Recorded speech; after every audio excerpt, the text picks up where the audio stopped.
And hello again. So, yeah, just thought I'd sneak another little quick refactoring session in before the kind of more regular session starting tomorrow. So, what I've been doing for most of this week is tackling some re long overdue refactoring tasks, such as, even just kind of writing some helper functions to abstract some of the constructors that were a bit verbose around the code base. Things like, yeah, moving certain exports into more appropriate files, splitting the project up a bit more. And there's still a couple of things left to do, even in that vein. There are probably some files that could be split up a bit more appropriately, but due to kind of mutual dependencies, is a little trickier. But there are still a few kind of areas in the kind of idea of low-hanging fruit that I'm hoping to address today, and basically just get the project back to maybe a more kind of clean base, so that yeah, even as I'm coding, that people will hopefully be able to follow along a little more clearly, rather than me just kind of explaining what's going on and it not being obvious from the code. So I have a few small little tasks on uh, that today. Even though I say small little tasks, uh, they could very well end up taking a notable chunk of time. So what I'll probably be doing is, yeah, just aiming to get what I can do done. It'll probably be my last refactoring on this side of things for a while. What I will probably try and do eventually as well is start cleaning up the mainline branch. And in addition to cleaning that up, actually setting up testing infrastructure so that can go back basically to the start of the project and start retrofitting tests into it, and kind of migrating the dev branch to the mainline. So yeah, as usual, I'll probably just get stuck in there. I don't think there's as much to explain with today's tasks. Um, I'll probably start with actually moving the global built-in functions to their own file if I can, and then move on to doing a bit of refactoring around the mutex guard. So this is an area that has been highlighted before as well, even by viewers, just in terms of kind of adding a lot of, say, extra indentation to the project. So I'll be looking to see what can be done around that as well. And if there's any time left over, which it, I wonder if there will be, but maybe just addressing the conventions around variable names at the moment. It is kind of the variable names one is a little trickier, I feel, actually, in this project, because there are a lot of areas where I just use the variable name value, which in general is a terribly ambiguous name, not very clear. It's like calling something manager or object or item. Unfortunately, in the context of writing a programming language, it's very often the case that the item you have is just a value, and you can't actually, you know, put put more precise meaning on it. That's all it is. It's just kind of an abstract value. So so sometimes that'll be kind of the limit of the information that we'll be able to provide, but that might not always be the case, and there might be some kind of naming patterns that I can adopt if I take a more holistic view of the code and view it from the top down, rather than kind of this peephole optimization that I've been doing um, uh, during the rest of the stream. But yeah, enough talking, more coding, and we'll jump into the main file. And what I probably want to do yeah, first thing I want to do here is move some of these built-in functions to their own module, and I'll probably group those with the prototypes as well. And eventually prototypes would I would say, be split into into the different prototype types that are there. So we'll have prototype strings, prototypes, bools, and so on. But yeah, I can't remove those comments, can I? Oh well. But in fact, can I clear the chat?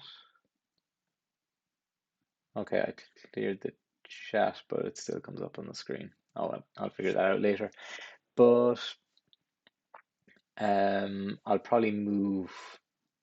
Yeah, probably there'll be further restructuring here eventually, but for the moment, I'll just create this built-ins module, and I'll put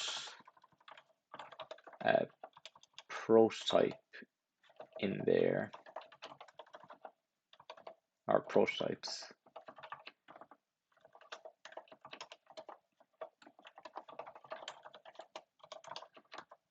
And remove it from there, and down here I'll have something like use built-ins prototypes. And so first I'll save prototypes, I'll move prototypes into built-ins. That'll probably cause my little yeah, that caused my entr loop to fail because the file is gone now. So I have prototypes being imported there. It exists in the folder. So then when I compile main, actually I need to close everything. In fact, can I get dev loop to ignore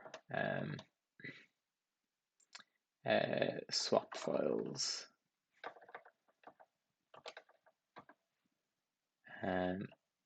So if it ends with swap, then ignore it. And so let's try that.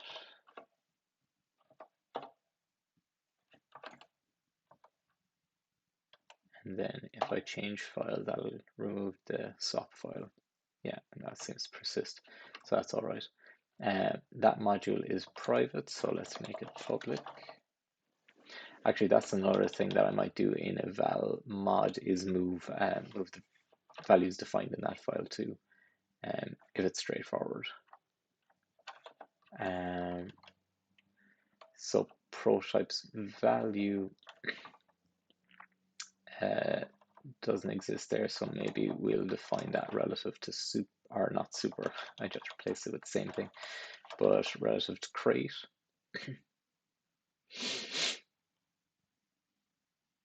So these built-ins are going to be dependent on those. So yeah, that's probably a good enough unit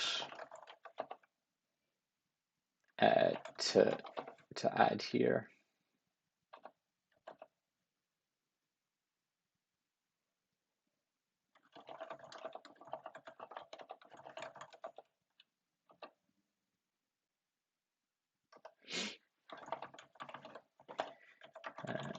Move prototypes module under built-ins.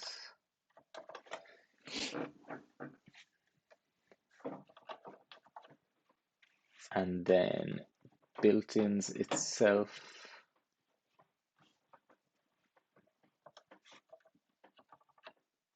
could define, although I'd nearly like the built-in functions to be defined in mod, though I like the idea of mod itself just being kind of a publisher of other things. I guess that's all right, but yeah, I'll do it like this anyway. So mechanic now will come from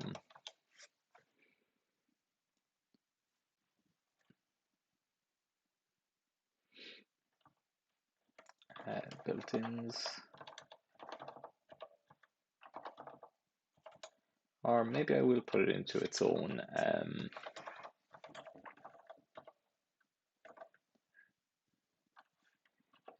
space called fns.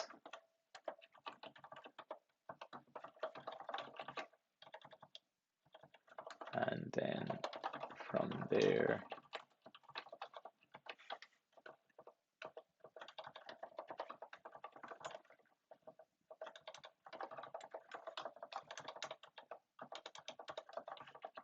let's try that.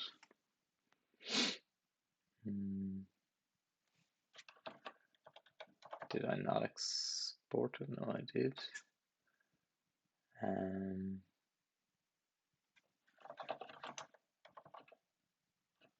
I suppose they're probably using a lot of types that aren't, and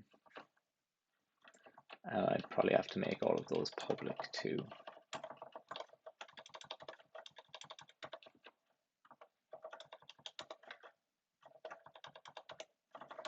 Render actually doesn't need to be made public.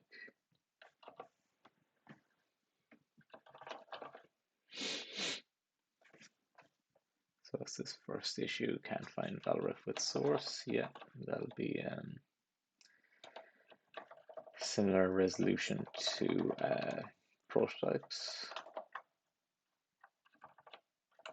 And I can probably grab these as well, just for the time being.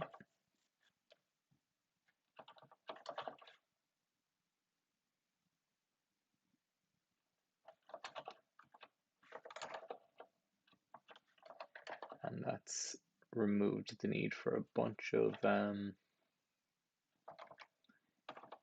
pieces from main.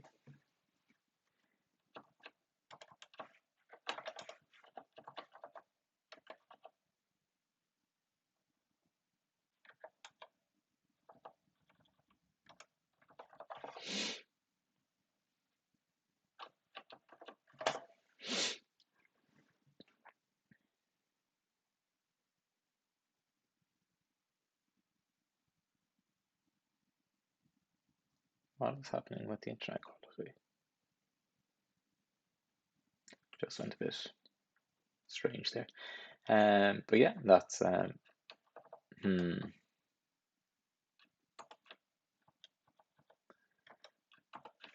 that seems to be resolved now anyway. And the warnings are gone, so I'm probably good to merge that now. Everything in the right place.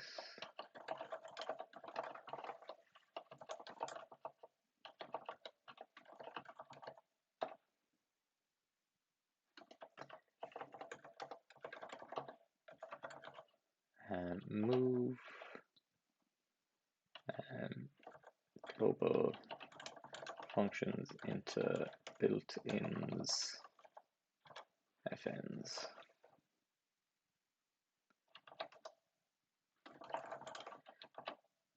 Okay, so that's a bit of file moving done. The next piece to do was mutex indentation. So this will be, oh, was there something else I wanted to move? Yeah, I wanted to move the actual eval functionality potentially.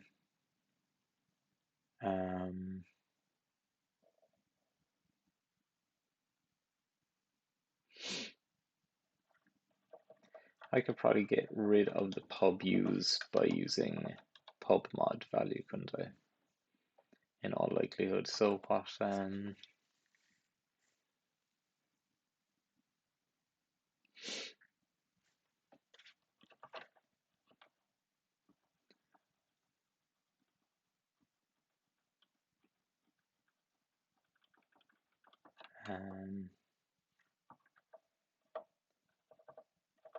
what Those probably need to stay where they are.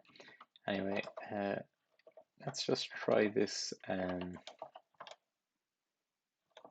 pubmod value and pubmod built-ins.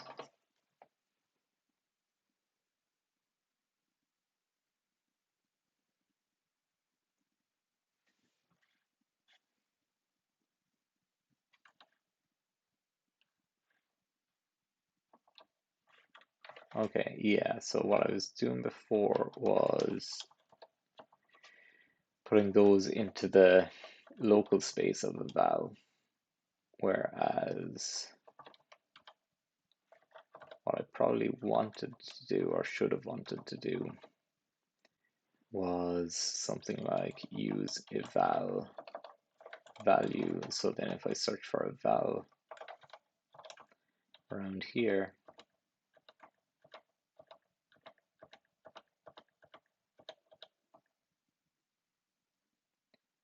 then I can do something like that.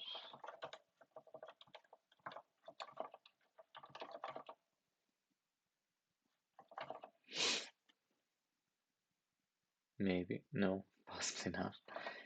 So main line 75, not found in value, valprog. Oh yeah, so some of these do actually exist in eval. So I'd have to do something like that. Oh, and I'd still need to have the use on these, but I just don't need to make them public. Okay, so where are the errors here?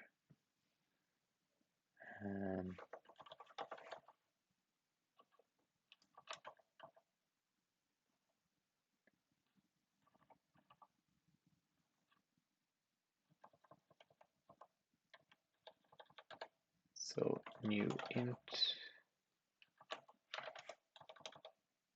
in prototypes. So same stuff going on here. I probably have val where I should have value.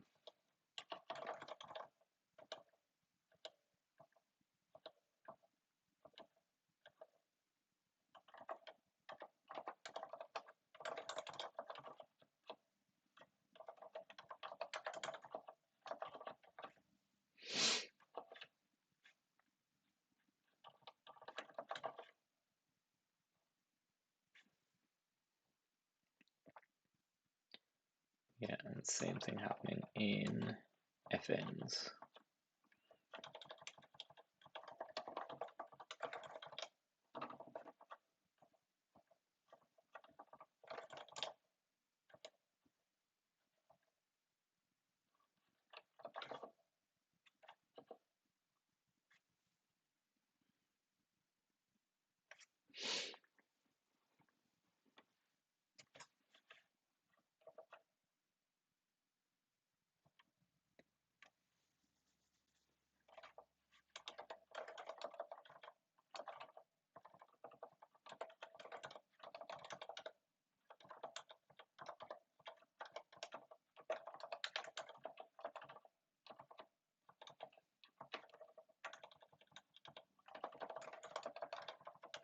Just resolving some of this import stuff.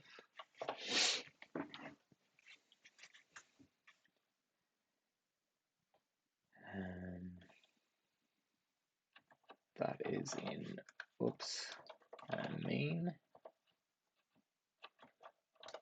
So the scope stack is defined in value. That will be nice to move eventually, and same for built-ins. Well, no, built-ins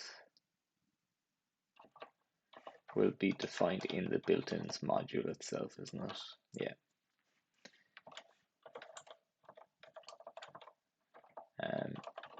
Probably would want to rename that at some point, but it's fine for the moment.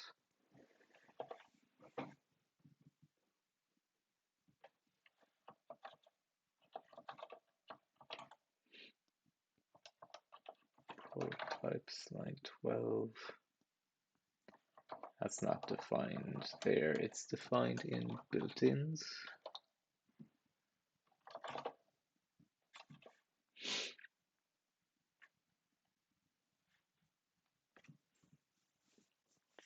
Okay, and we're compiling again. So let's take a look at what we don't need. And we can probably remove the public use of those as well.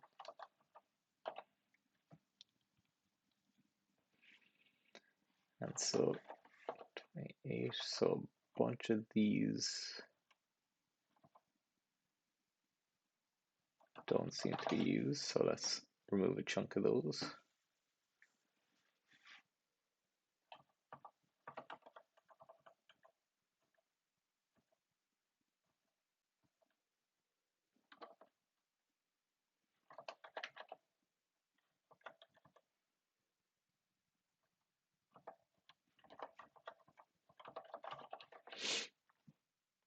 So I don't seem to be using the oh yeah, so I'm just calling them directly, so I don't actually need a lot of these imports. Or at least the function imports. So line 5, line 9. No, those are different modules. Line 15.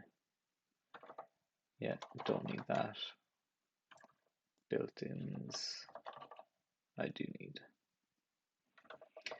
It would be nice.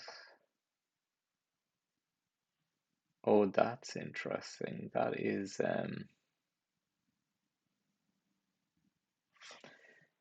that's in a case of mutual dependency as well, because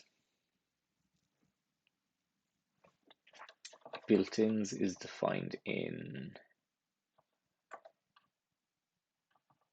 where? Oh no, built-ins is defined in this module. That's all right. It's just kind of a new instance of that is defined here somewhere. Well, the new instance is actually defined in main. So yeah, so it's defined in self.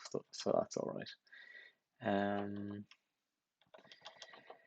Prototypes line 9. That's not actually used. Yep. And similarly for that. And is it?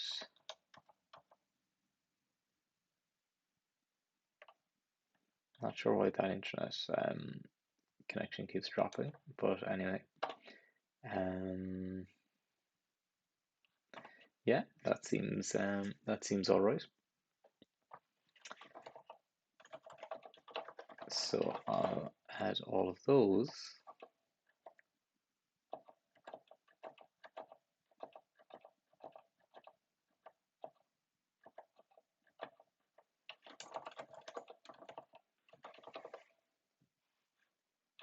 And I'll just double check here.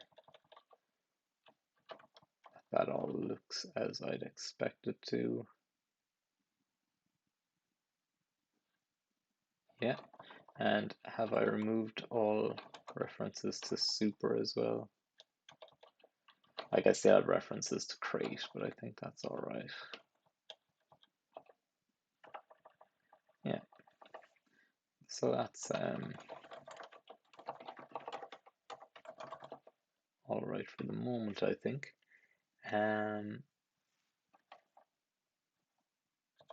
So that would be refactor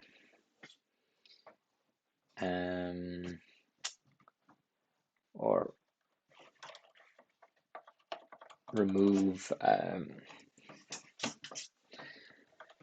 local export of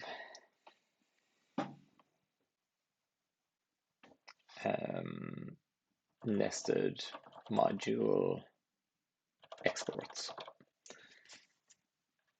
And yeah, so push those last 3 commits, and I can move ahead. So the next thing that I was wanting to do was address some of the more deeply nested sections, especially those arising from use of what's it called, mutex guards. I could also look at splitting out some of the so I have some big switch statement or big functions caused by switch statements that, for example, if I'm evaluating an expression, I actually evaluate it kind of in the function.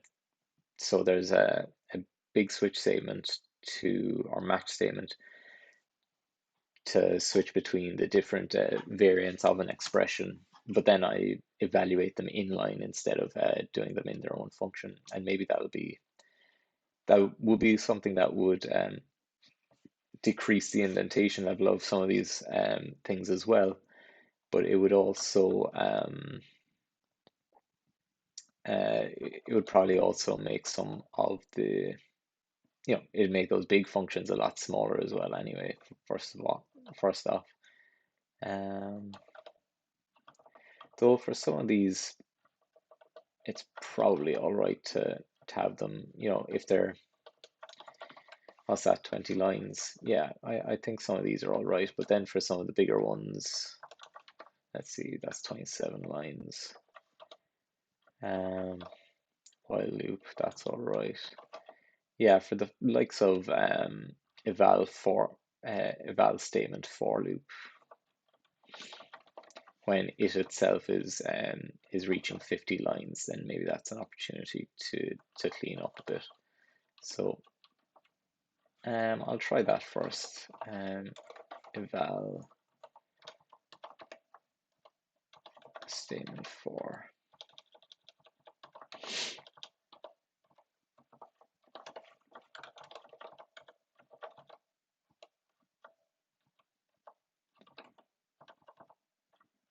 At least I'll try it anyway. So now this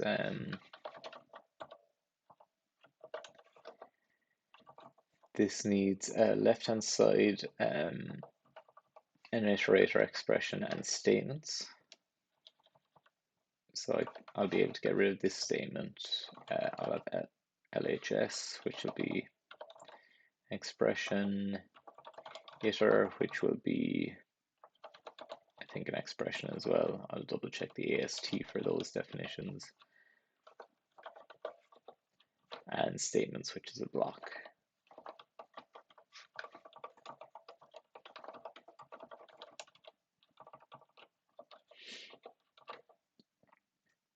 So first of all, we'll try that.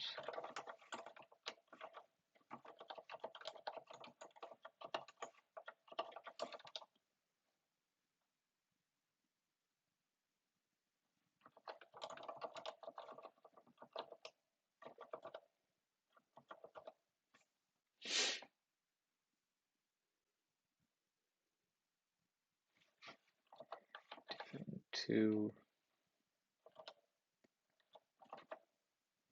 That implicitly doesn't return anything, so I'll need to have it return OK none by default.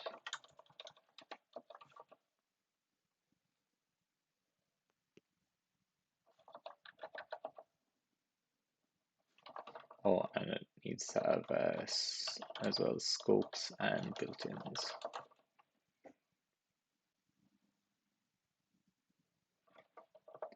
That looks all right. So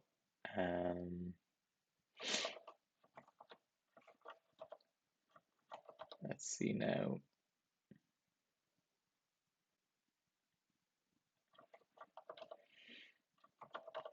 Or maybe there's a way of actually abstracting these inner loops, and maybe that would be a more appropriate refactoring. Well, I'll keep that around for now, and I'll try this new refactoring, and if that proves successful, then I can probably undo that unrolling or that abstraction.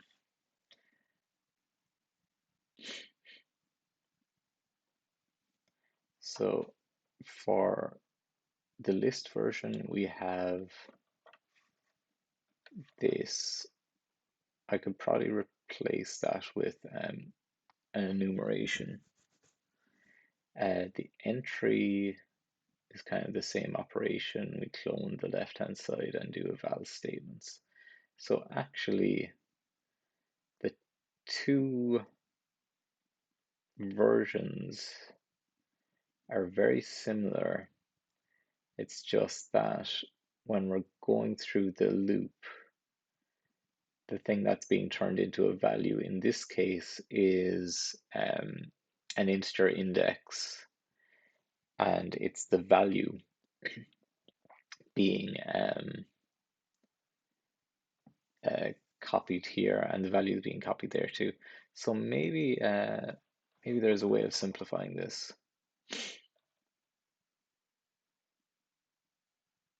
So, but what would that be?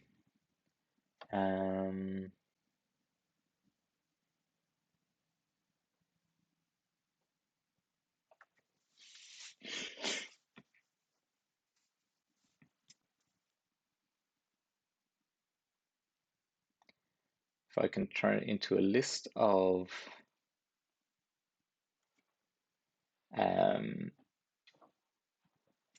value pairs, then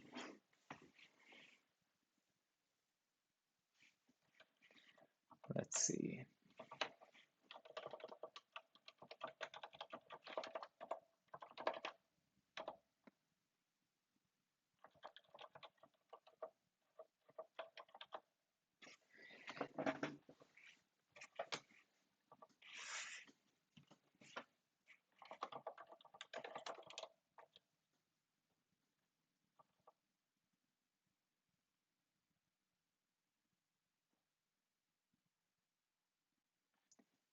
So if I have the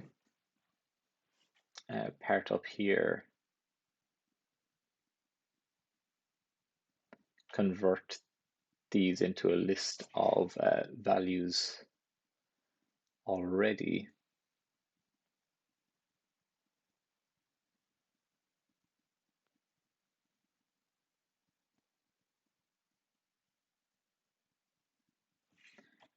That's the only place where the key and value are used, isn't it?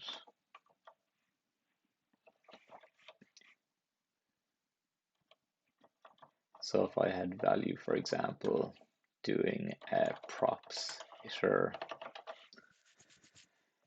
and did a collect at the end, so props iter map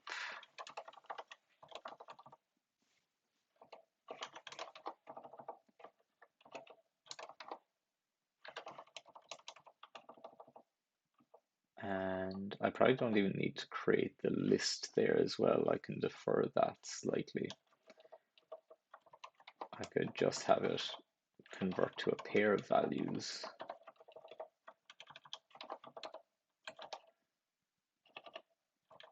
And so I have a new string there, clone the value there.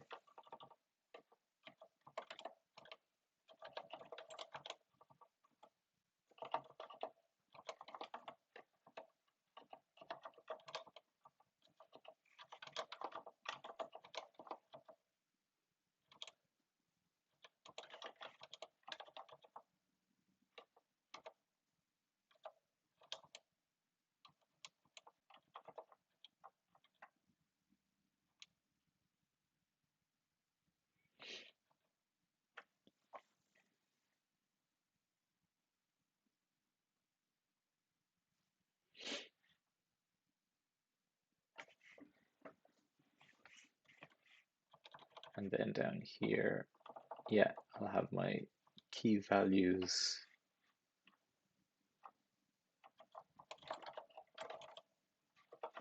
I can just have entry like that. New bindings would be like that. LHS is always the same. And that could be like that. So then the only thing to change really is up here. I'll have x's iter, and is it enumerate, I think? And then similarly, map, but this time it'll be a new int with I,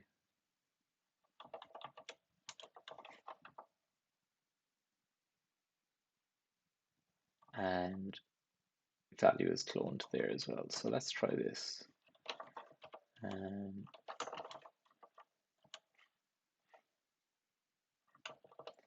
Suppose I'll just make a quick duplicate of that. Whoops.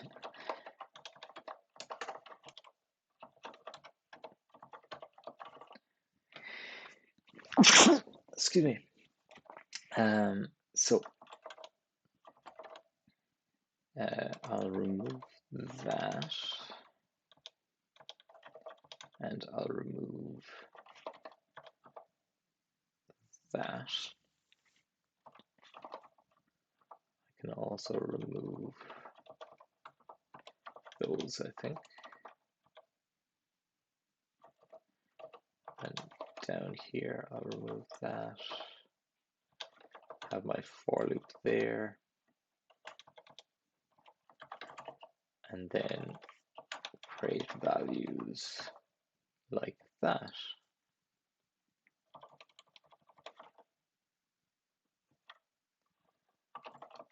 Okay, so that's something. Let's try saving that. So a few issues. Line 301. Values isn't an iterator, so I probably have to left out the collect, I think.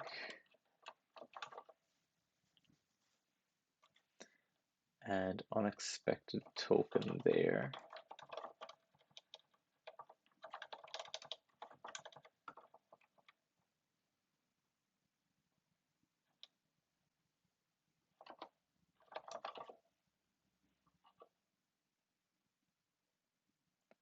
Let's try that.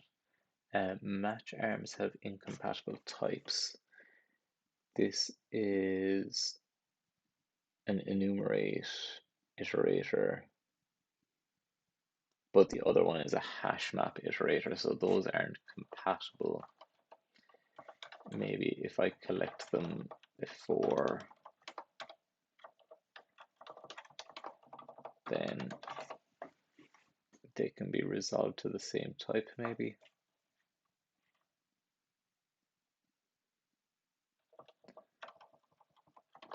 So both of those have to be updated. Take a tuple.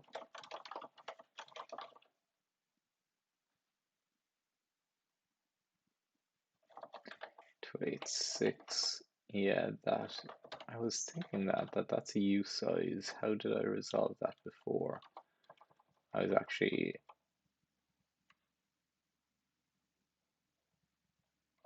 not sure what.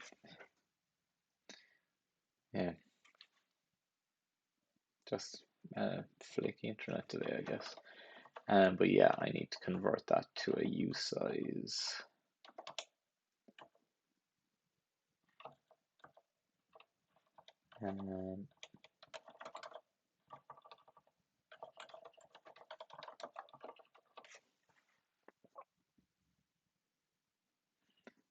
Oh no, it found a U size and it expected I64.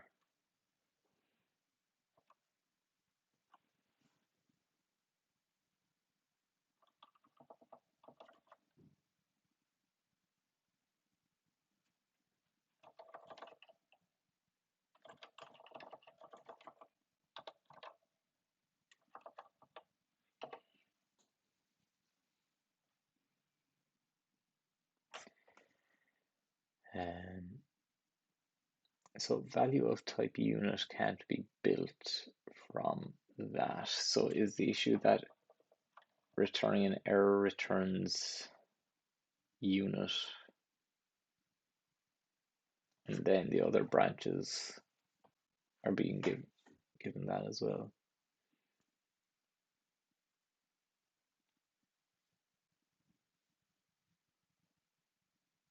Quite possibly. What's my best best approach here?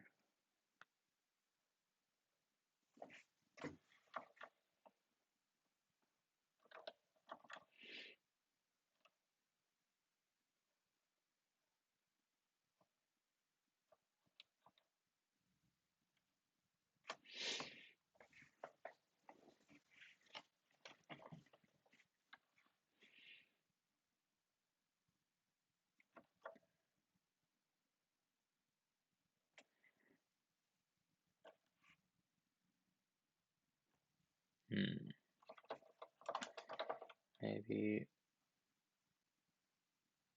I'll try this because what I'm probably thinking is that I'll create a new function anyway to convert a value to an iterator.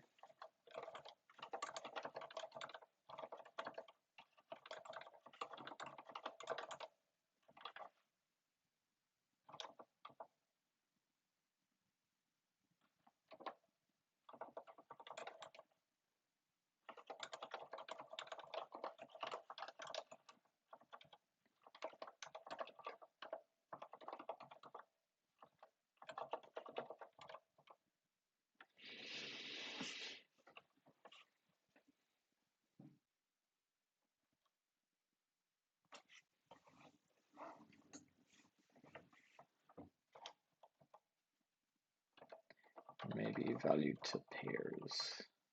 Or, yeah.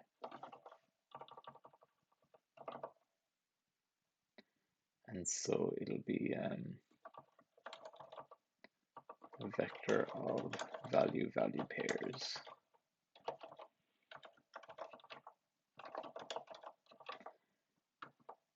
And in this case,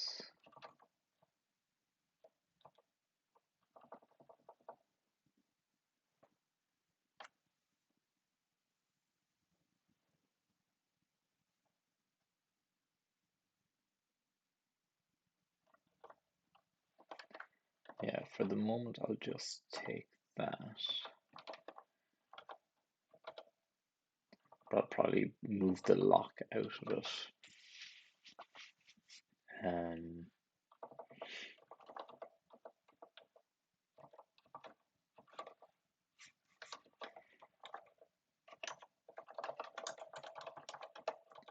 Let's try that.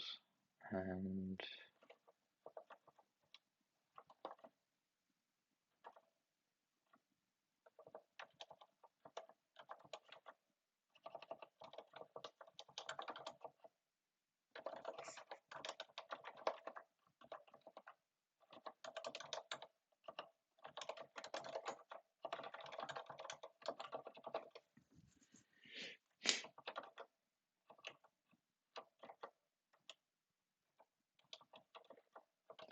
so for this, I'll just comment everything out so that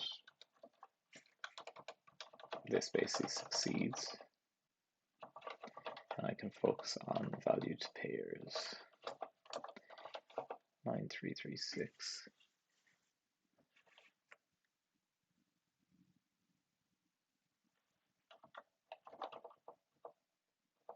File with source. So that's valref with source.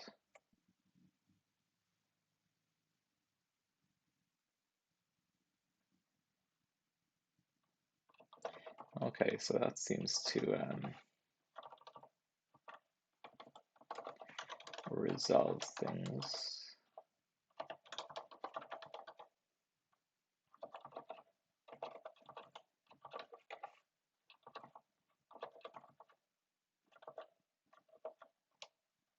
And that'll help with abstracting the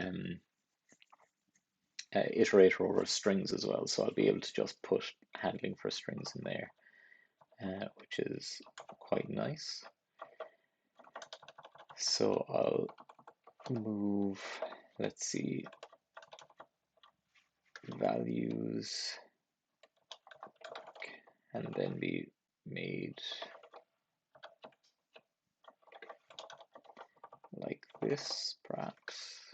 I probably don't need that mutable reference anymore. I'm not sure. I'll keep it around for the moment, but we'll see.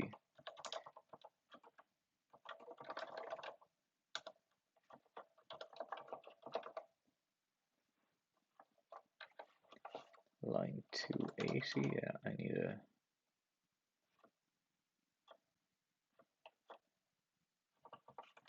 yeah, I don't think I need that mutable reference anymore. We'll see.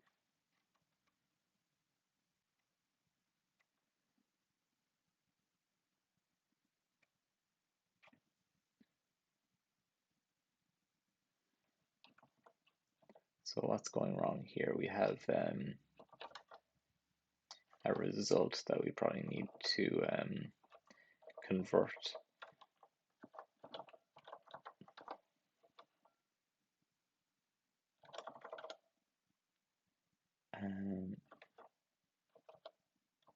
So this is another refactoring actually. So I'll put this in the to-do to use question marks for automatic error handling in a number of places. But I'll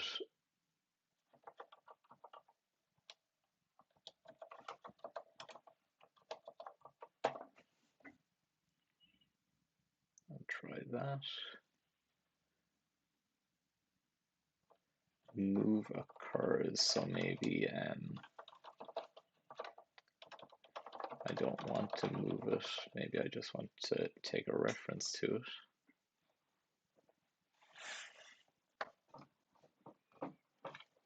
All right, now, yeah, once I do all this now, I'll definitely want to retry the functionality. For the moment, I'll remove that question mark though, because the rest of the project isn't yet using it. So I'll do, I think the rest of the project is currently using kind of manual matches for this. Yeah, and that's kind of a textbook example of something that should be using question mark instead. So now that I've that set up, I could probably, like, that's 24 lines. Again, you know, it's probably not as small as it could be. But if I were to put it in there, yeah, that doesn't look too bad anymore. Line 255. Just remove that because the end of this function returns OK anyway. Eval statement 4 isn't used anymore.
Yeah, I think that's all right. And if I just do a quick example in here. So if I do for KV in 1, 2, 3, whoops, I print K and I print V, what does that give us?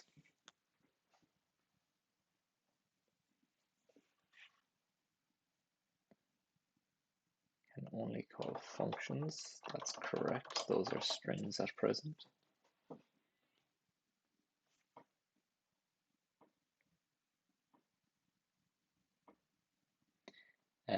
Yeah, that makes sense. And so if I do the same with an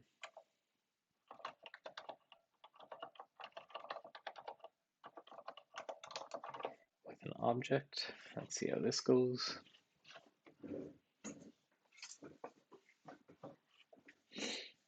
Yeah, and that's still working. Yeah, the order is undefined. All right. So yeah, that's a neat enough refactoring that I'll extract out.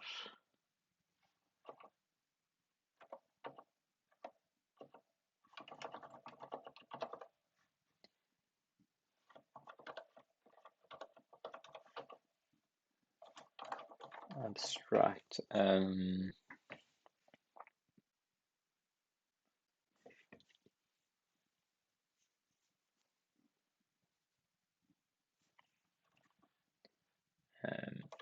extraction of index value pairs from iterate.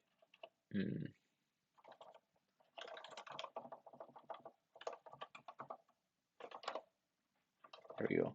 And this is like the approach that I took there is one that I kind of like, in the sense of, I suppose when I wrote this first, or originally, again, probably wasn't the cleanest approach at the time, or it was probably fine when I first introduced list, but then I later introduced object, which kind of made the code a good chunk bigger and introduced a bit of duplication. But by kind of committing it at that time and then revisiting it later, I was able to actually kind of look at it from a couple of different angles and kind of look at it perhaps, like I said earlier, more holistically. So I was able to see, okay, a straightforward abstraction, shall we say, would just be to pull this whole piece out of the original function and say this is, a slightly bigger function for handling just for loop iteration. But then because I have the whole context, I can see, okay, there's actually a bit of a pattern between these two. So let's see, can we extract those? Sometimes when you're in the kind of middle of the initial implementation, those abstractions are what is an appropriate abstraction isn't always the clearest. So I think it is kind of nice to get the thing working first and maybe focus on refactoring as either, a second phase of the implementation or at a completely different time. Usually I actually do it as kind of a second phase, but just for the interest of keeping the stream moving, I do actually defer it to a separate process almost. And this is kind of something similar actually. I think we're doing something vaguely similar, introducing kind of a lot of nesting to handle the cases of lists and objects. So let's see what's going on here.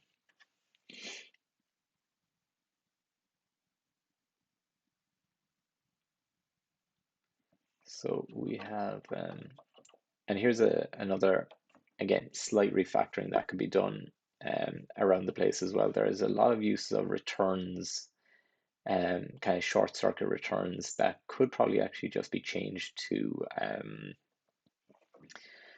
either, yeah, to use that kind of question mark notation, or it could, a lot of them could also be updated to use, oh, what was my train of thought there? Yeah, sorry, to even just not require return at all, because they're the last expression in a sequence of statements, so they can just kind of be returned as is. as expressions by removing the semicolons, for example. So that's maybe another refactoring to do at some point too.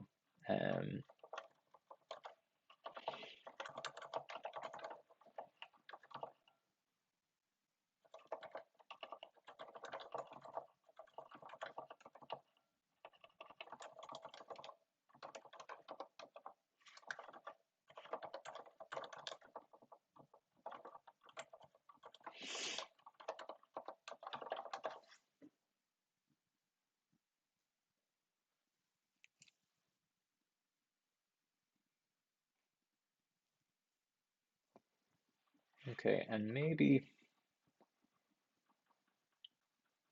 yeah, maybe to get the kind of more so 1400 lines in this file, it's chunky enough, but maybe to handle some of the more obvious stuff, I can add in this question mark notation, although I do run the risk of making things kind of trickier later on because again, this isn't, the the a good approach to propagating errors in this case. But I suppose, yeah, it's not, I'll have to fix it either way. So maybe just for the short term, I'll update these obvious pieces to use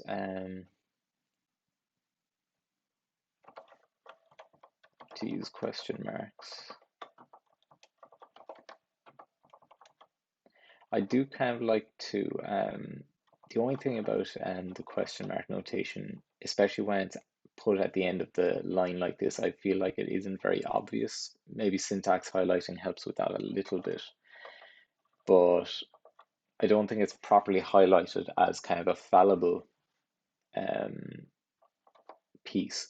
I do like the snafu library because you can then messing up the writing here, but you can, what I like to do is put in a separate context line which then highlights the question mark as well, and you can say, eval statements failed, something like that. But this context line really highlights the fallibility of it, similar to the way in Golang we have an explicit if error not equals nil. And I know a lot of people complain about the boilerplate, and it is kind of boilerplatey. I mean, you get 3 extra lines to handle errors. But I think this is a nice lightweight way of highlighting the fallibility, giving it appropriate context, and you can even add in kind of extra context here, and things like that. So yeah, not in love with this approach, right, with having just the kind of bare question marks at the end of the statements here. But that's also something that I can look at refactoring eventually. So use context, especially in the case of bare question marks. So we'll try that anyway. Yeah, just double checking that the code is still compiling. And where was the last place I modified that? So I did it down here as well, so that yeah, when I do a binding, I apply all the bindings, and if any of them fail, then it'll return an error.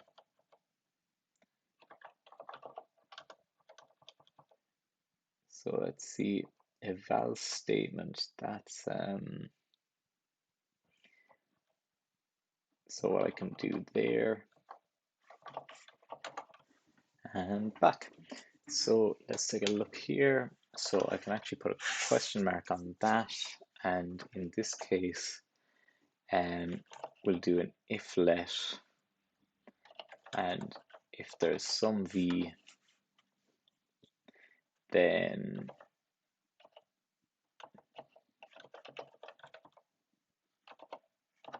well, actually, I don't even need that. If there if v is a sum, then I return the whole thing. So let's try that.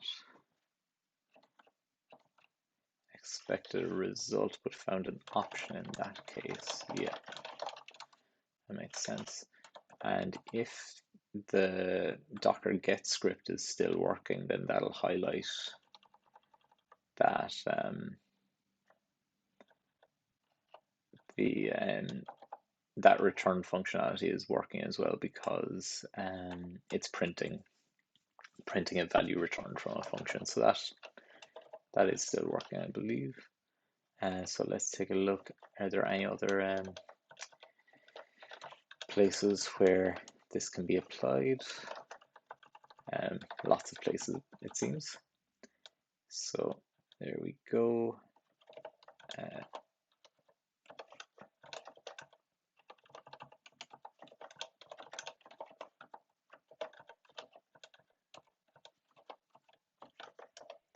Yeah, there. I really overlooked this when doing this first.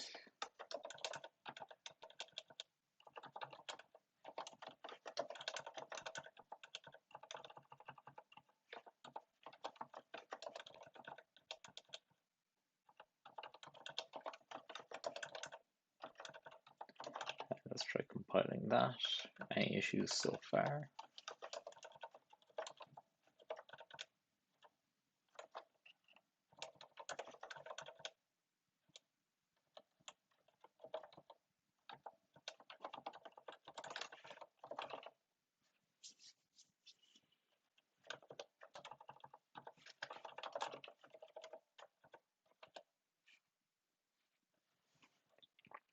Now, I am being quite risky by doing all of this refactoring without any tests.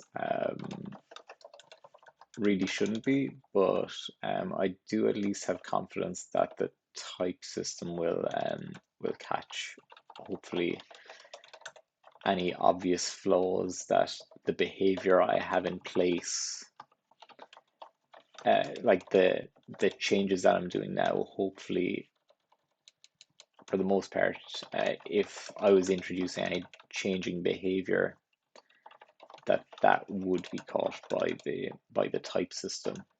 Having said that, I should really, if I want to be guaranteed that I'm not introducing a breaking change here, that that I would be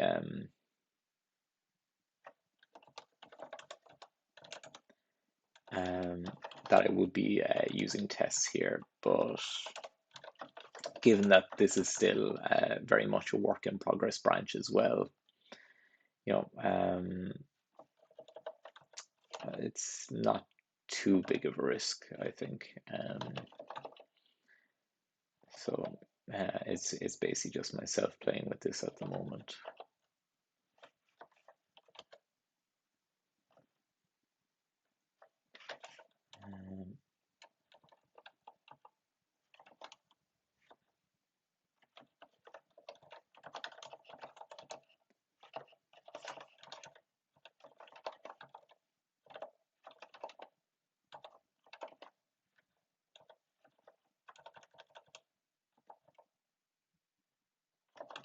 Let's try that. I might get a problem with the borrowing. Yeah, so I'd say I need the semicolon there.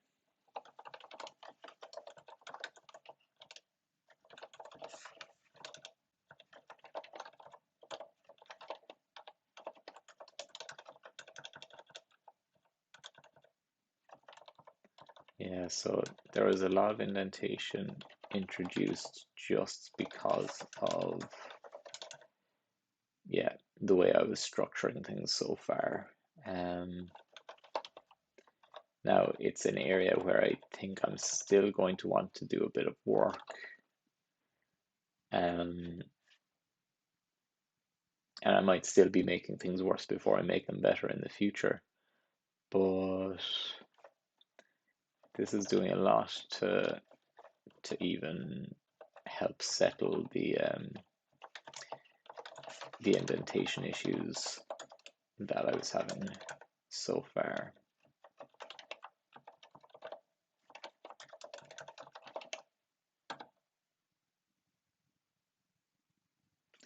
Be nice to even abstract that that little section as well, the lock unwrap v access. I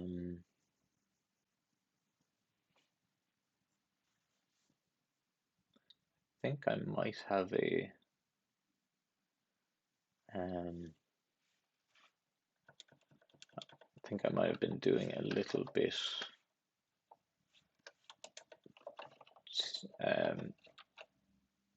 of a function to address that just in between sessions, but I suppose I'll focus on this for the moment anyway.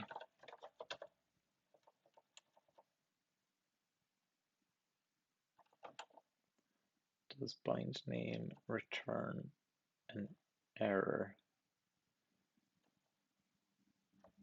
It does. Oh, but that whole expression is being returned as is anyway, so that's fine.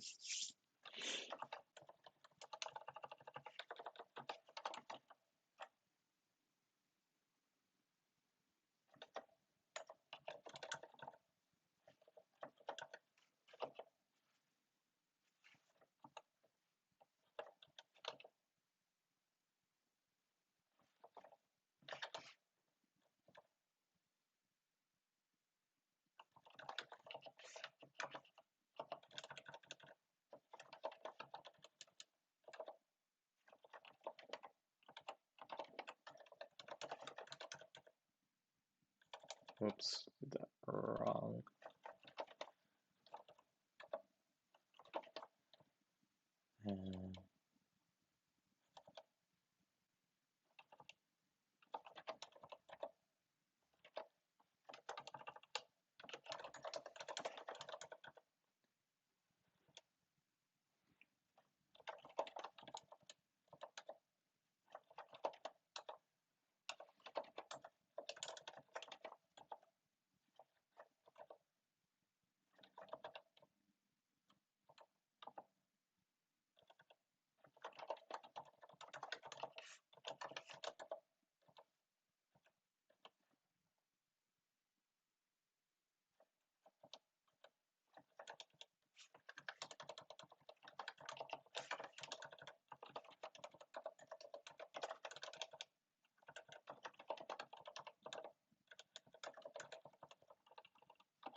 Now, what I'm doing here isn't really recommended. I'm actually what I'm doing here. Oh, what is going on? I'm actually going to change change networks because this is driving me a bit daft. So I'm just going to stop the stream and then start it again momentarily. Okay, we'll see if this network fares any better. But what I'm doing here is I'm annotating it with basically the type of thing. And in fact, that's not start expression, that is start value. And then we've end value. And I suppose this is what will be referred to as Hungarian notation, which is probably best avoided. Though when I think of the reason for Hungarian notation being avoided, it's I suppose a large part of it is to do with IDs having support for, it's very easy to hover over a variable and see what type it is, for example. So, and also ideally from the name of the variable, you'd nearly be able to infer what it's referring to. Though in the context here, where you do have the same value, it's just that the representation of that value is being changed in a sequence. I do wonder if that rule has to be followed so kind of rigorously. Yeah, maybe something that I should think about at some point, but for the moment anyway, I'm going to I'll compile first, but for the moment I have the Hungarian notation there anyway, and then I'll find out later if that's a good idea or not. 672, so that should be end value.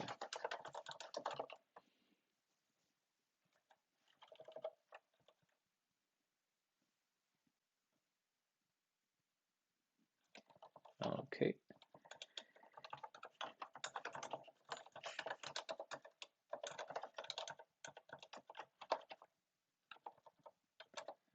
Yeah, and that really does eliminate like 2 levels of indentation there, because just owing to the way I style my Rust code, each kind of match when working with blocks does introduce a good bit of indentation. So this this refactoring really does eliminate a lot of it.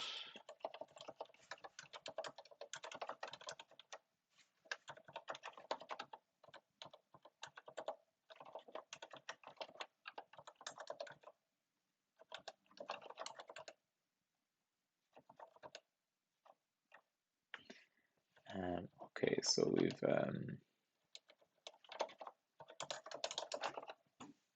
a lifetime issue there, probably caused by a missing semicolon.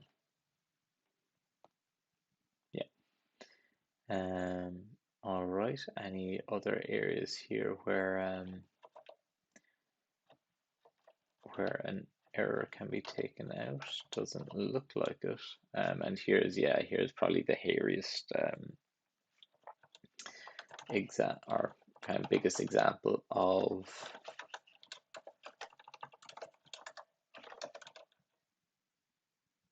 where's source coming from? Or why is it called source in this case?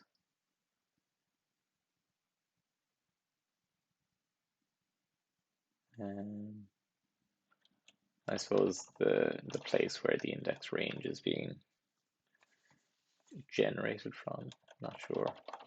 But yeah, hopefully we'll be able to remove a good chunk of the indentation here as well.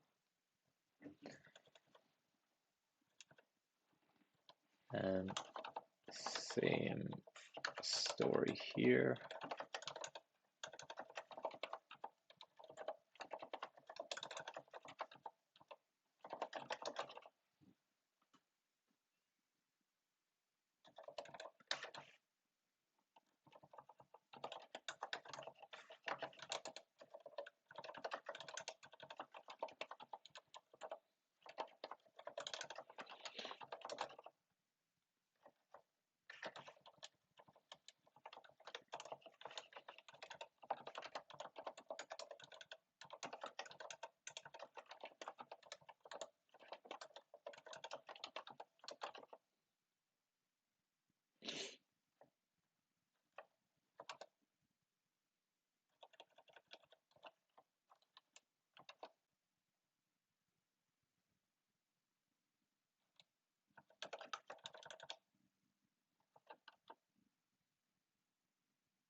Let's try that. Oh, I missed this one here.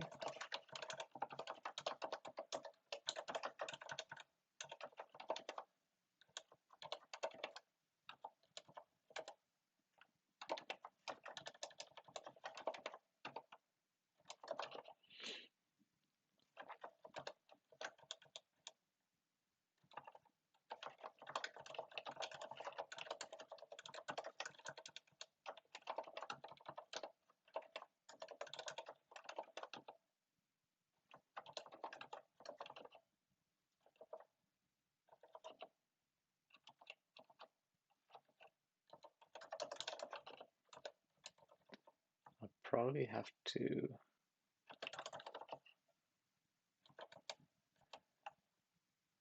put returns in there.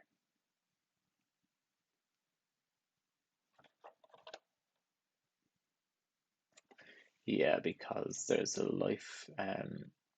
the lifetime of the mutex guard needs to be terminated there, but then I'm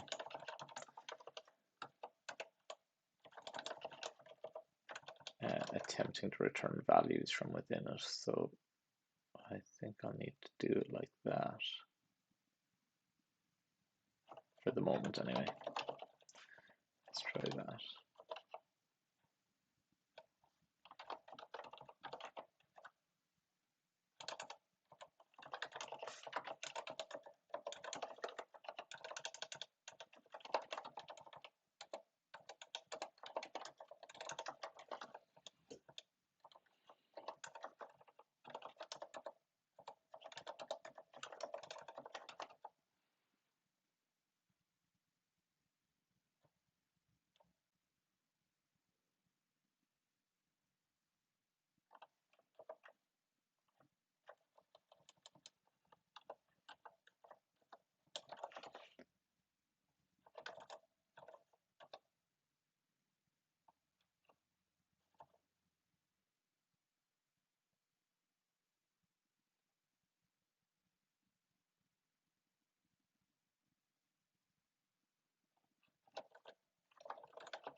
Now this is a new one where I actually perform some behavior in the OK match, but at the same time I can probably just do that here.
I think Snafu might have a way of turning an option into an error if it's none as well. Actually, that could be handy for cleaning up a lot of those too.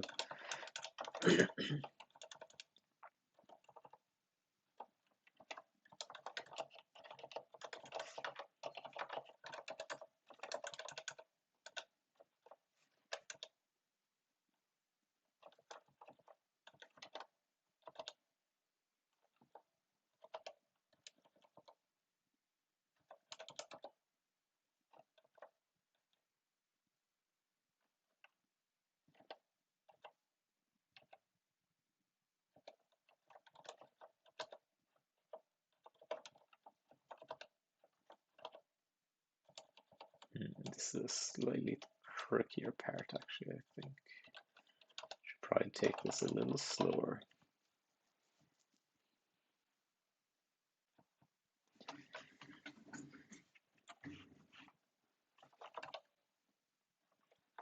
Yeah, this probably is an area that would need to be extracted at some point.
I think I still want to extract that, yeah, so we get a value out of that. But I'll keep the block that gets created.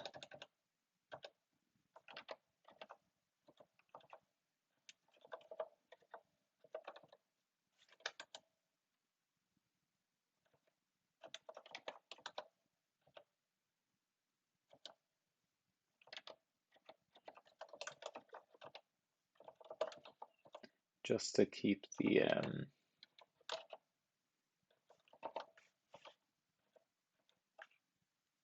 value that gets unlocked there just to keep its lifetime surrounded. Method not defined.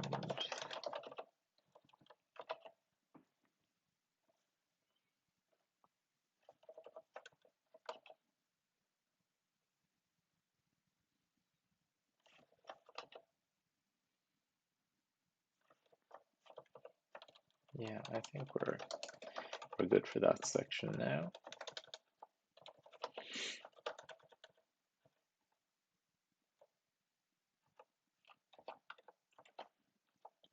So I think this will be similar, where I want to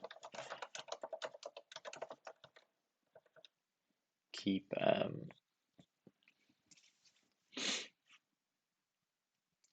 let's see, I want to keep the block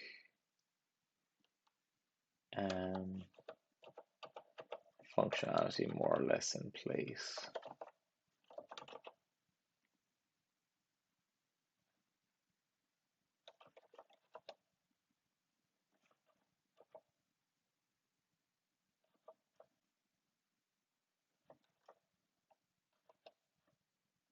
So where are we? Over halfway through the file anyway. I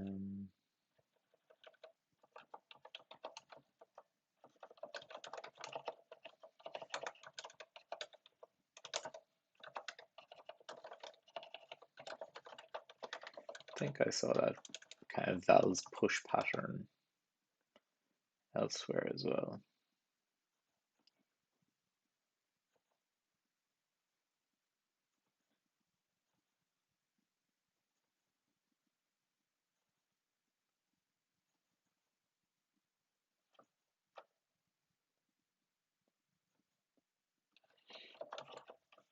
Might be something to abstract as well in time. And that's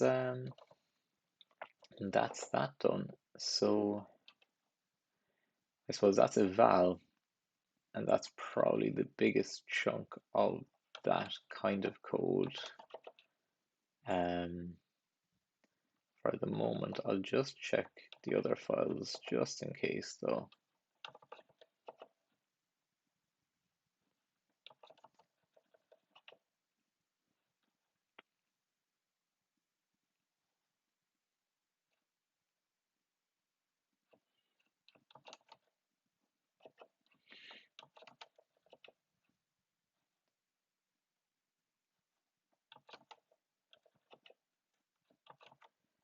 Nope, all seems good. So yeah, I'll add that.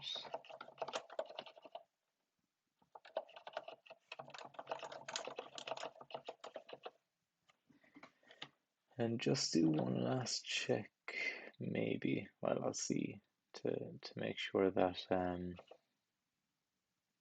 names are kind of kept as they should be, though they're kind of swapped around so much that it's difficult to inspect very easily. I suppose if there are any major issues with the evaluation later, I'll know that this is probably a likely culprit and a likely source of bugs, but we'll see.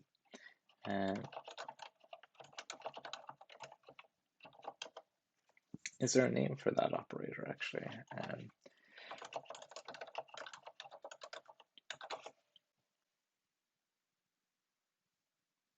Just question mark operator.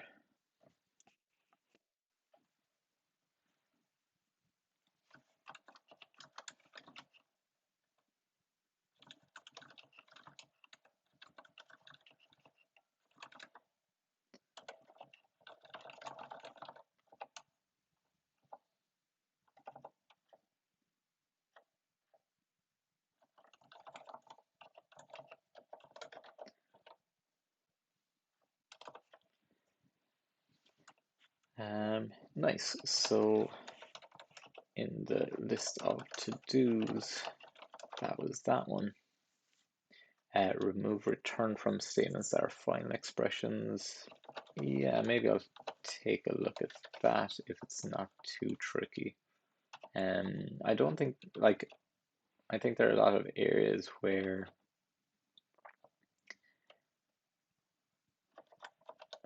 or how do I say it?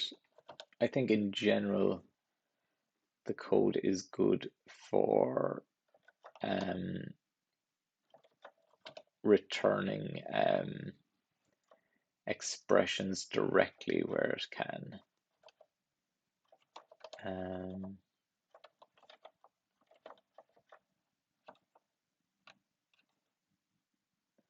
like I don't think there are too many cases off the top of my head where I'm doing the wrong thing for that kind of stuff. Though as he says that,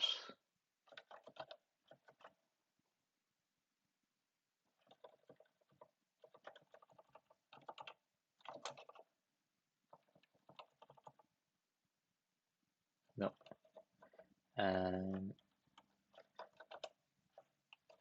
How about these?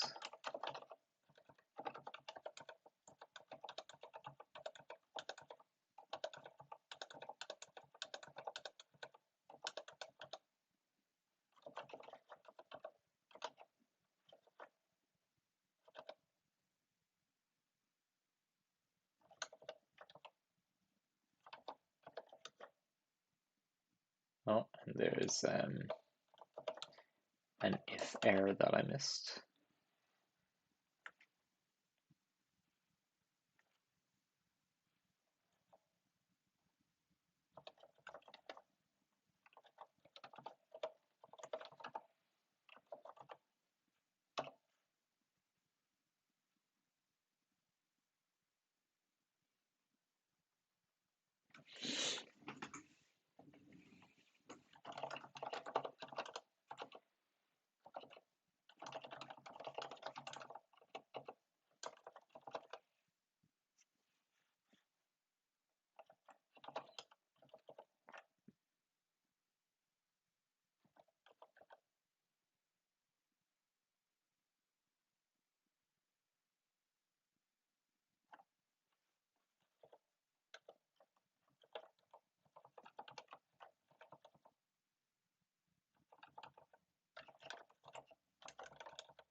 So I think in this case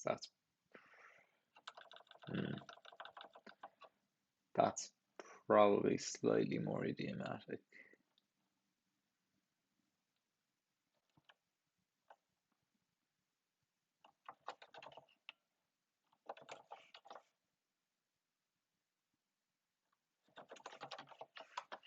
But what if I do this?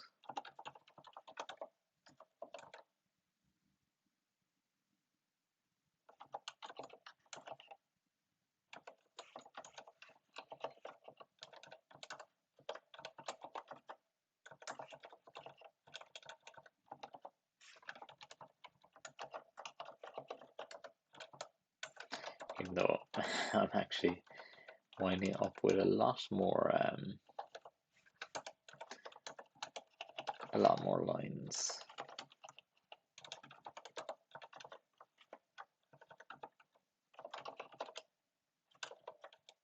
Let's see if that's even possible first.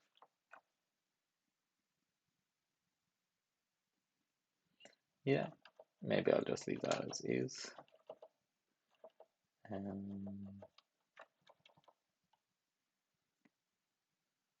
Yeah, that's already the way I would want it.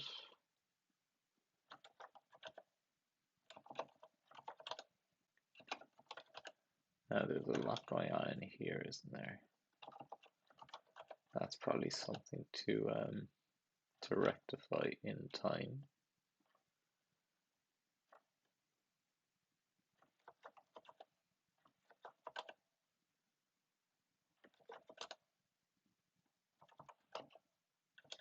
Okay, and in this case, the actual value gets returned. So let's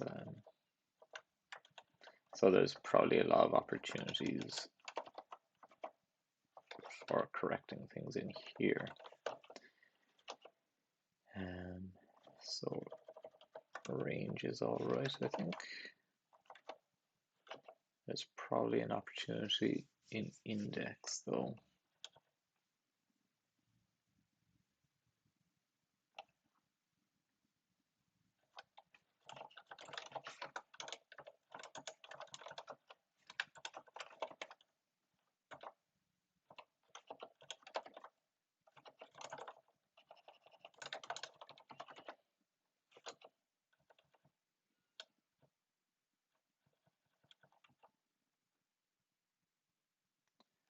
Now, the only thing about that is that we have all these mutex guards, and they kind of require us to use returns because I can't actually use the normal kind of allowing the last expression in the statement to be returned because the borrow checker will kick up an issue about lifetimes of the mutex guards. So I suppose I'll just leave those go for now. Prop, that's actually all right already. But how is it all right in that case? If at the very least I should be able to return that or remove that return, I assume.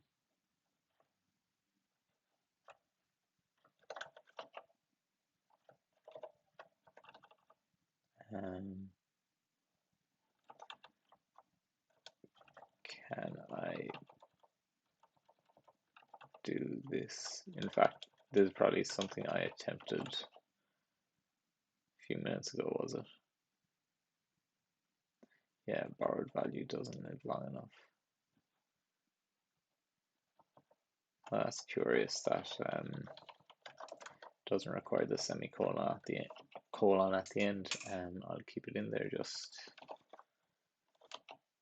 for personal preference, but that is interesting. Anywhere else now?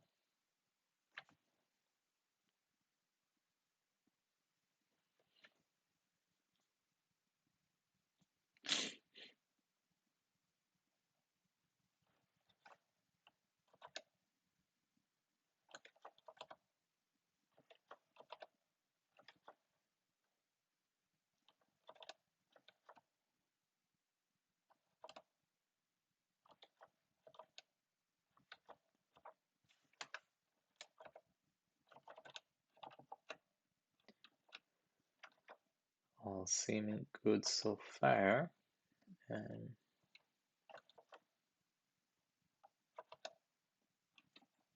Yeah, I think we're down at the end of the file, so I'll just add those.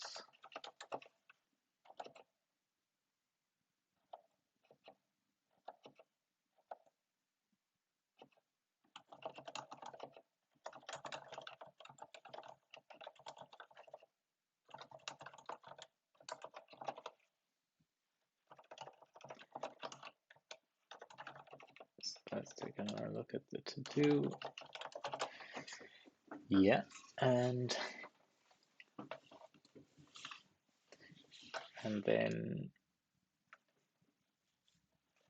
I'll just take a quick look at prototype clones. So the issue here is that, oh no, in eval, whenever I get the prototype for a given value, I clone, and that's a deep clone as well, so that's very expensive, I would say, of the things defined in it. So realistically,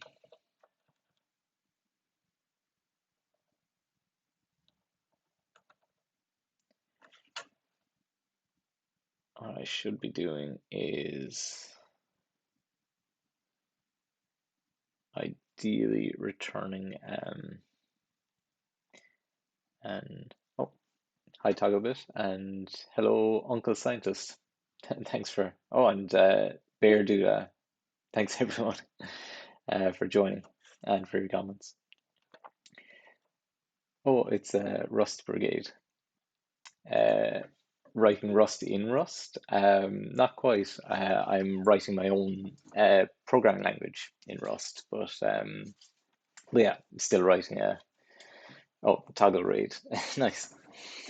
So yeah, writing a programming language in Rust. So the language itself is aiming to kind of replace Bash scripting. So keep the ergonomics of the Bash programming language, but add kind of more modern and kind of familiar semantics around that. So you don't have to say do and thanks for all the follows, everyone.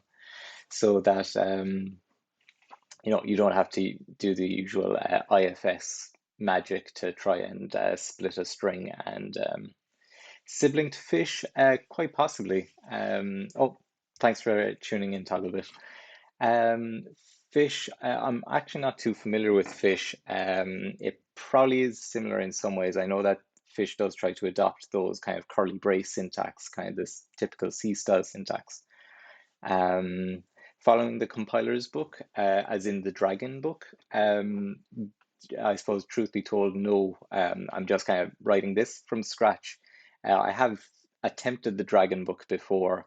I kind of got a bit confused when it came to, I think, LR parsing. Even though what I'm using here is LALRPOP, so it is using LR parsing behind the scenes, but truth be told, I'm not sure all the theory. Loirit, okay, so you actually have the Dragon book there. That's cool. Um, got to deliver a Go subset compiler. Oh wow. So a compiler that's kind of a subset of the Go programming language. That's a neat problem to be working on. Um, if you wanted to cheat a little, actually, you could probably download the source code for Go and kind of strip out um, a chunk of the compiler because the language itself, well, it's been probably half a decade since I looked at the code for the C code for the Go compiler, but even back then it was relatively accessible. I did, I think one or two extensions of the Go language when I was messing around with compilers and things. So but it probably makes more sense to write it from scratch. That's a neat project. Cool. And is it part of a course, Laura, that you're doing that, or just well, I suppose if it's got a due date, it probably is part of some other work. Compilers course, nice, yeah. Um, yeah, it can be kind of tricky to learn that stuff on your own. So I think doing it as part of a course is very useful. DJ Vikings in the road. Hello, son of Viking. Syntax analyzer. Okay, nice. Actually, that's something that I need to well, if you're referring to the kind of Lexer and scanner slash tokenizer, that's something that I actually still need to address in this project. In fact, one downside of the current implementation of the language is if you start a comment somewhere, then it continues the comment to the end of the file. It's a very glaring issue that I really must resolve at some point. I'm very happy to witness a family reunion happening in the comments there between the Viking family. Um,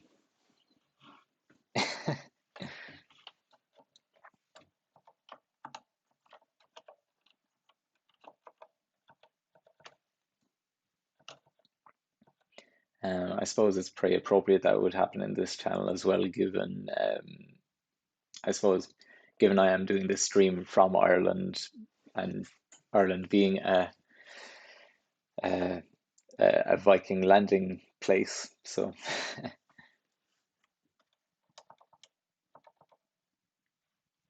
anyway, where was I? So yeah, looking at resolving all the cloning happening here whenever we access a prototype, yeah, that's probably not, it's probably going to involve returning references because they can be read-only.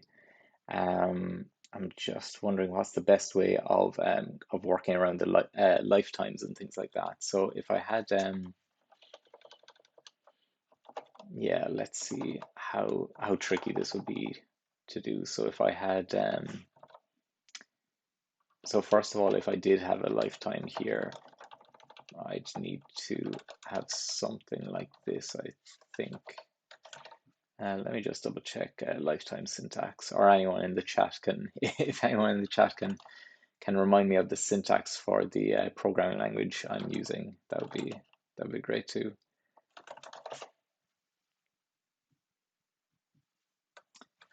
Rust.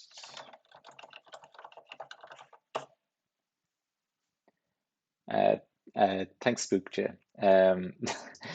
Though I was half hoping for the full function syntax. So if I'm returning this lifetime from because I know I have to put stuff before or where the function is being defined. Yeah, comma and a name. Um, I just can never remember the order within. Okay, so I just put it before the opening parentheses. That's all right. So. And then I have that. Though I'm not sure exactly what input lifetime to pair it with is the only thing. I have a feeling I might need to make it static, although no, actually I'll define it maybe on the structure itself. And all of these then will be lifetime references. I can then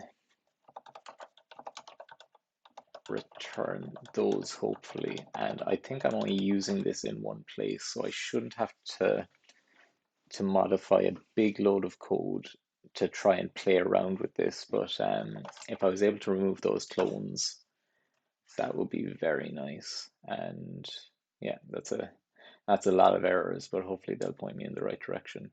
So actually, most of them are kind of referring to the same thing, the fact that when I'm initializing this thing in the first place, it's requiring references. How does it? Yeah, how does it prove then? I wonder that those will all live as long as that object. I wonder if I'll have some trouble there. But yeah, undeclared lifetime there. I think that's because I need to declare it here in the implementation as well. And do I need to put it here too? This is, yeah, I have to say it very very kind of, oh, I keep saying it, but I'm very rusty with Rust. I very much dislike that pun, but I've come to rely on it quite a bit.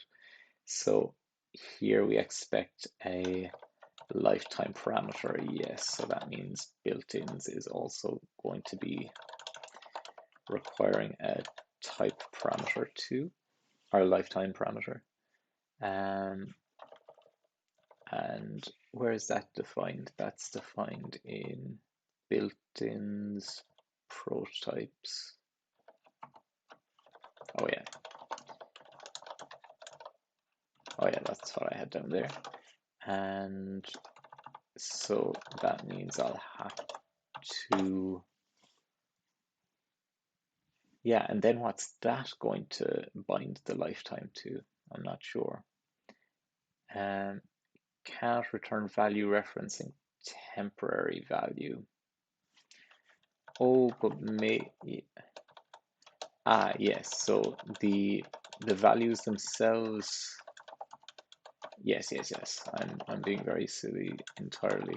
So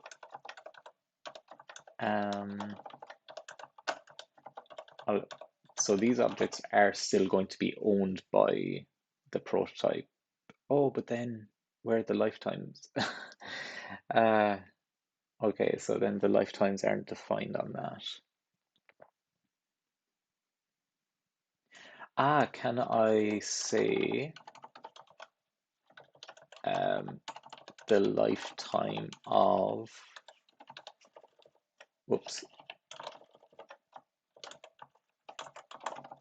the lifetime of self?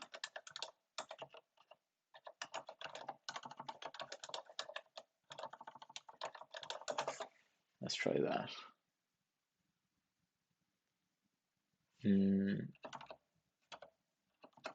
So that might not be necessary.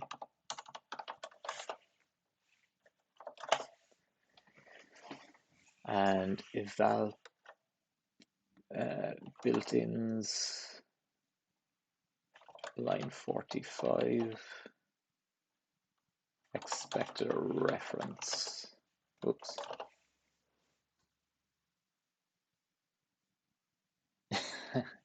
Okay, lots of errors, but hopefully these are manageable. So a move occurs. Okay, so maybe instead of putting the ampersand there, I'll put it on these guys.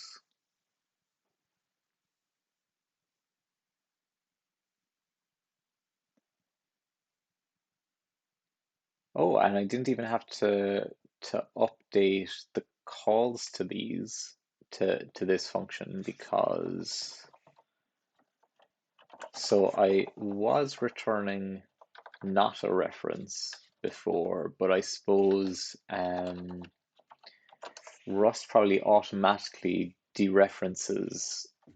So where is this being used again? So if I go prototype 4 and I jump to the module, so I grab prototype procs and I just look up the hash map. The value that I get from it then as well is used as a value. So yeah, so I suppose that reference automatically gets dereferenced when I use get. So regardless of whether I'm calling it on the direct object or a reference. So and the lifetimes must have matched up. So that was actually a lot less effort than I was expecting, but at the same time just shows how much work I need to put into understanding the whole lifetime setup of Rust. So let's see, implement or I can remove that comment now.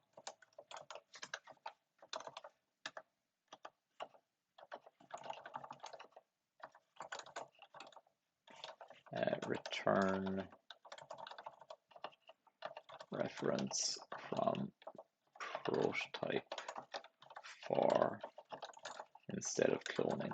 Oh no, I'll just make that count and do my push. So really racing through the well, the last set of refactoring was a bit slower, but still getting through a good chunk of the to-do list today.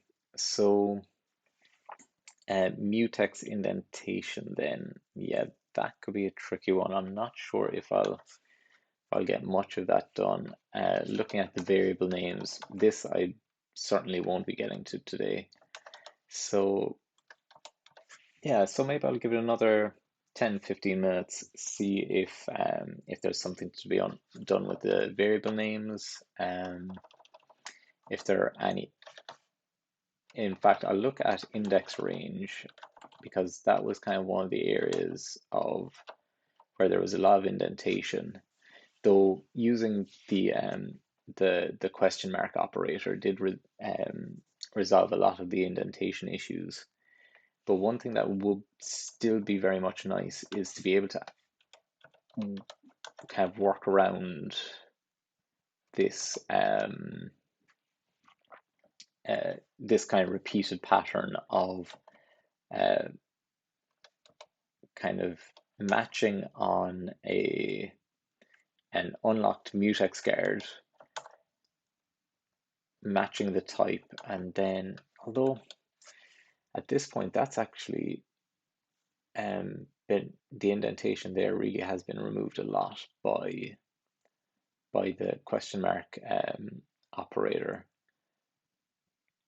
So what's because I had a little snippet in the background that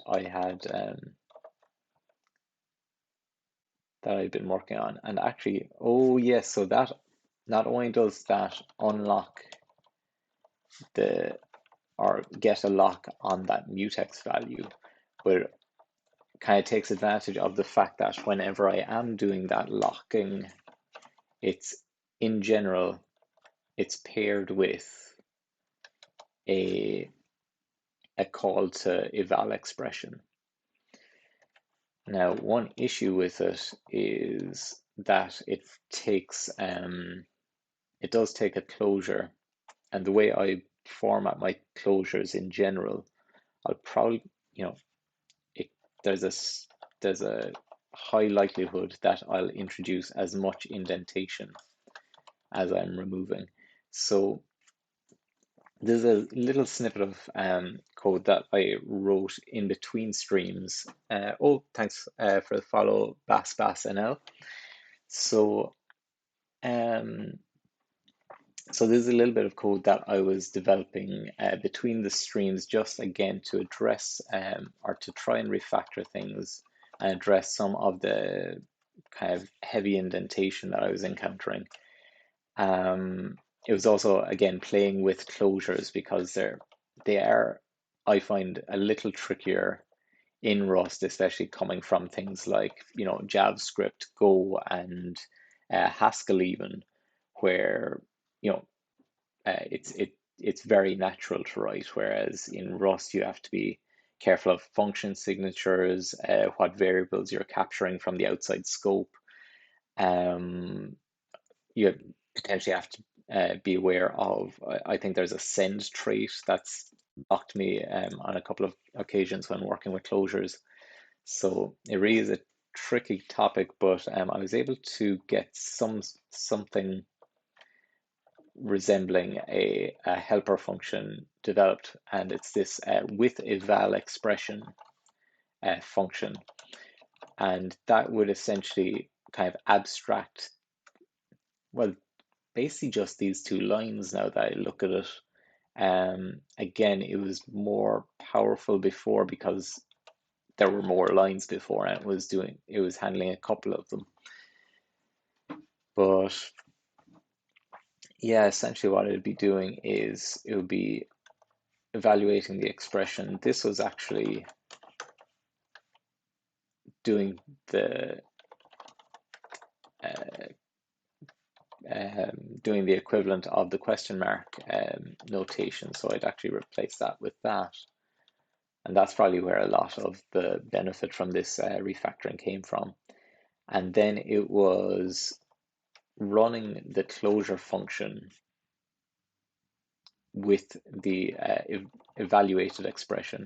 I suppose the one benefit of this as well, at least, is even if it doesn't save on indentation anymore as such, at least it would or should at least it would or should, I suppose, hide a lot of ugliness. So there are a lot of kind of poorly, first of all, poorly named variables in here, like just V's all over the place. And then I'll rename X to result, even though it's so short-lived that, in fact, I can probably just do that, can I? Whoops. Where's my pipe key gone? Oh, I'm in the wrong pane. So, no, that was one specific thing resulting from the use of mutex guards that the value didn't live long enough. Okay, so again, not sure how much of a benefit this will be now since I did remove a lot of the indentation, but let's take a look. So with eval expression, And this will basically perform the same function as eval expression. In fact, it takes all the same arguments, but it also takes a, well, it can be a closure in this case. And instead of mucking around with all this stuff,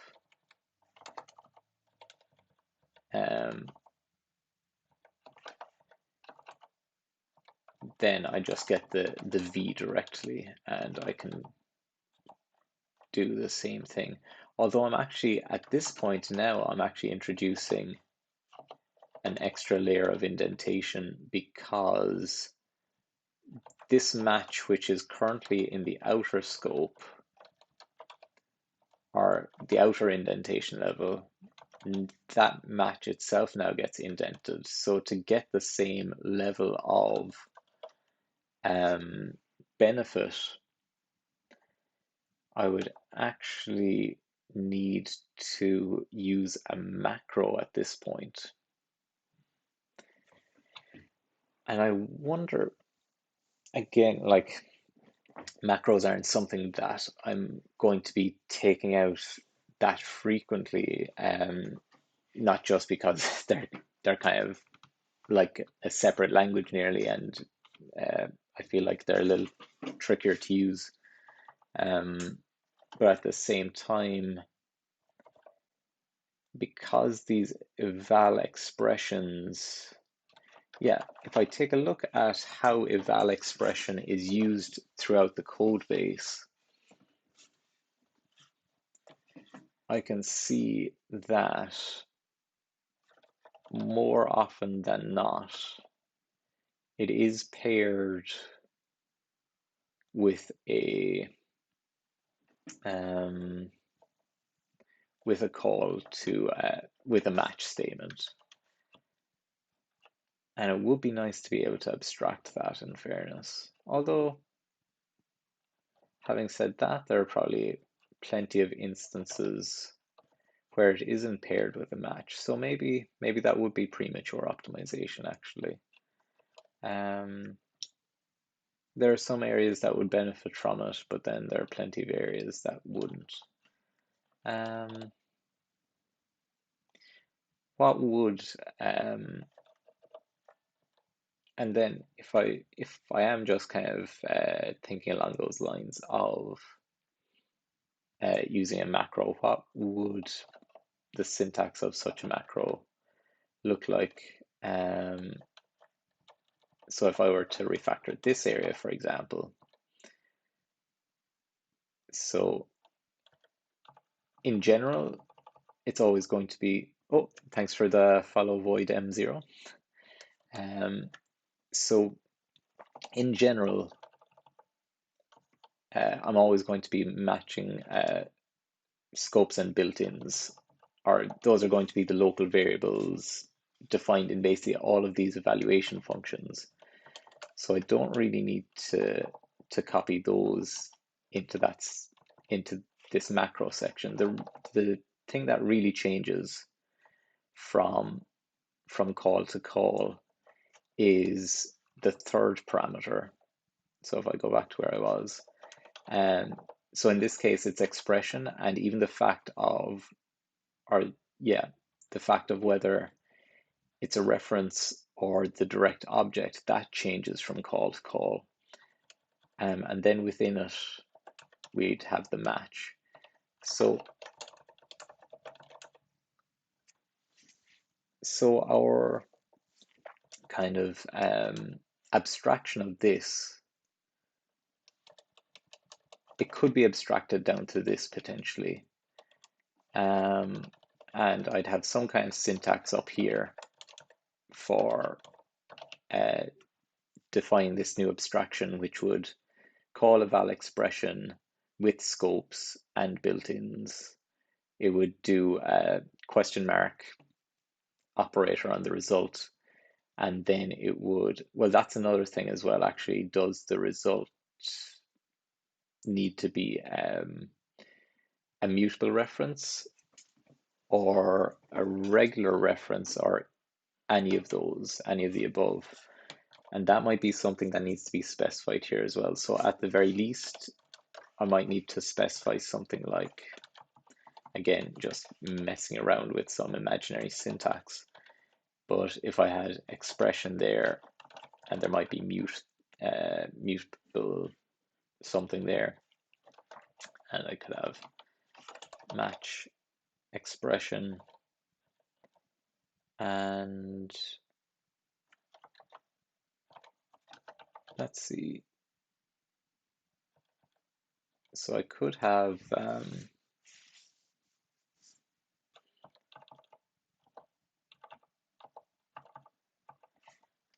so assuming this mutability piece wasn't an issue, could I do it something like that if I were to define a macro? And that probably wouldn't be too bad. It's kind of matching the usual macro layout. I'll just as a reference, what's the hash map literal library that I use?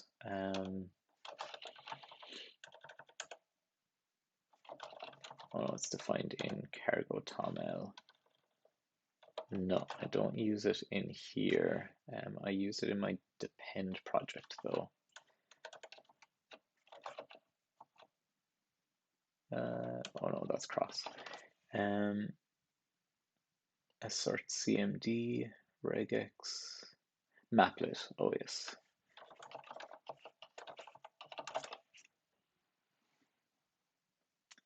And so that just uses a brace notation. So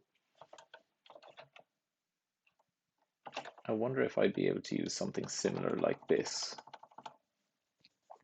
And maybe it would take mute as an extra parameter. It could be a sizable undertaking, because I'm not too familiar with macros in Rust, but maybe it could be a good opportunity to clean up a big chunk of the code. So yeah, maybe I'll give it a shot. I'll take a look at the source code for Maplet actually, if I can. Oh, thanks, Uncle Scientist. Just for you, so I'll give it a swing. So so let's see. We'll start off with seeing if there are some good examples of macros. So what was the so it was hash map bang is the main macro that I've used anyway. So we have macro rules hash map, and these I believe I've only used macros briefly in the past, I think for just one rule actually. And this refers to a sequence of tokens, I believe. So these would actually be the kind of Lexer tokens that Rust itself will be passing to the macro. Okay, and so it's defining, so those would be keys. Each key is an expression, each value is a Rust expression as well. And it could be made up of, okay, so you can actually perform recursion here as well.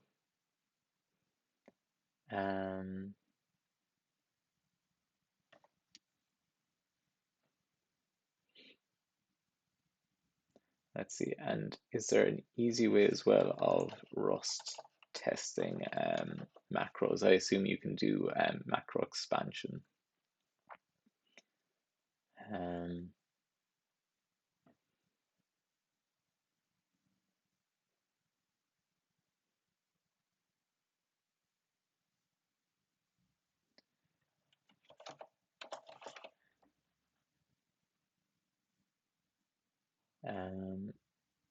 Z unpretty expanded, but there's also a crate for it. So maybe, yeah, maybe I'll be relying on that in a bit.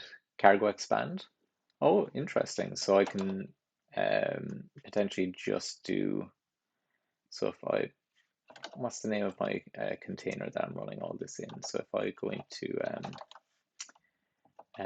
docker exec, oh, the crate itself. Oh, sorry. Yeah, okay. But that actually installs it as a subcommand of cargo, is it? Oh yeah, it provides a cargo subcommand. Yes, I should learn to read, but okay, that's very interesting. Very cool. So what I'll do is I'll pop up another shell in my confidence Spence container so that I can keep running this loop. Function is never used with a val expression. It's not saying anything about my with express or my, oh, because I don't have that saved yet. So what I'll do then, and I'm going to open the Rust book as well while I'm at it, because let's face it, I'm very much a beginner with this stuff, with the macro stuff. So let's see, syntax, patterns and designators. So we'll start off, I think, so if I try and open that at the same time, losing precious screen real estate here, but hopefully it's still kind of big enough for everyone to be able to see. So what I'll do is I'll split the screen there, and I'll define this down here. So I'll start off with, let's see, to start off with, I'll just probably insert this automatically, kind of hard coded, and see if I can, yeah, I suppose I'll just get something running first. If you click the little paintbrush, you can choose a different color or theme. Oh, interesting. Navy. Oh, nice. Yeah, I suppose if anyone has a preference, feel free to shout out. Maybe it makes sense to have a dark theme to match the to match my terminal, but I don't have a preference. So if anyone does, please give me a shout. So let's see. So we have macro rules first. Bang, and this will be match expression. Probably not the best name in the sense that is it matching a Rust expression or is it matching an expression in this language, but I suppose I'll overlook that for now. So it takes an argument of the designator identifier. So a Rust identifier is what it takes, and it'll give it that name. So it'll essentially create a new function with the given name. So it'll define foo, and it'll have that contents. So in this case, if I were to do something similar, I would do, for example, match expression, and if I did, for example, var name, and that would be the name of a local variable. It would be an identifier, and then the content that gets output based on that would be, I'll just copy it from up here. So it would be this content, but it wouldn't be necessarily identifier because it might have And maybe var name isn't appropriate there. Maybe var, well, that's called func name. This is going to be a var. Maybe var name is appropriate here. And I'll expand that again. Maybe a better way of doing that. Yeah, we'll work with that for the moment. And maybe I'll just scooch that over a bit so that's the same size. Maybe over to 4 spaces. There we go. So, and we've got this, and if I go back to the chat, cargo expand is the recommendation. So let's take a look at that.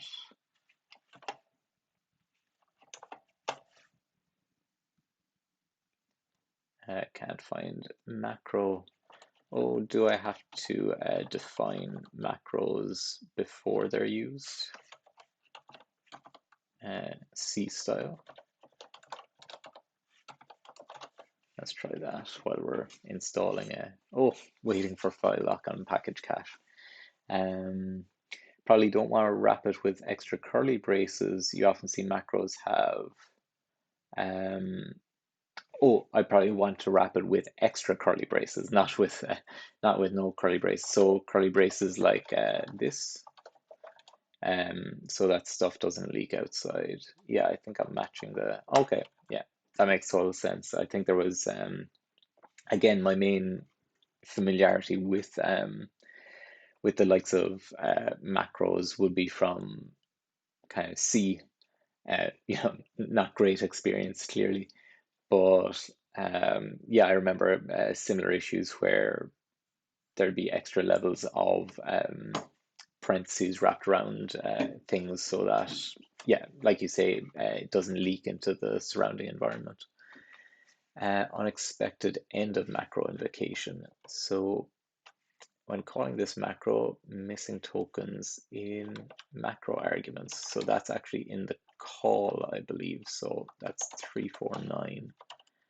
And yeah, I'm not actually doing anything here. So for the moment, we'll go expr and we'll comment this out because that's what this is the kind of goal, and then this is what we had already, and this will be what this will aim to recreate this, but eventually we'll have this syntax ideally. So maybe I'll just give it another compile. Can't find a name in this scope and RHS and a bunch of other variables. So I'll just shrink that a little there. And what's going on in this case? So yeah, so this is probably the case where once cargo expand installs, that will hopefully make the issue a bit clearer.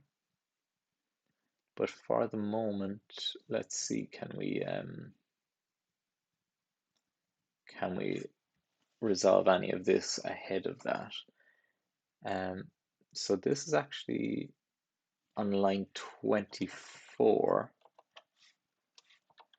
It's saying can't find value scopes in this scope. So it's in this invocation.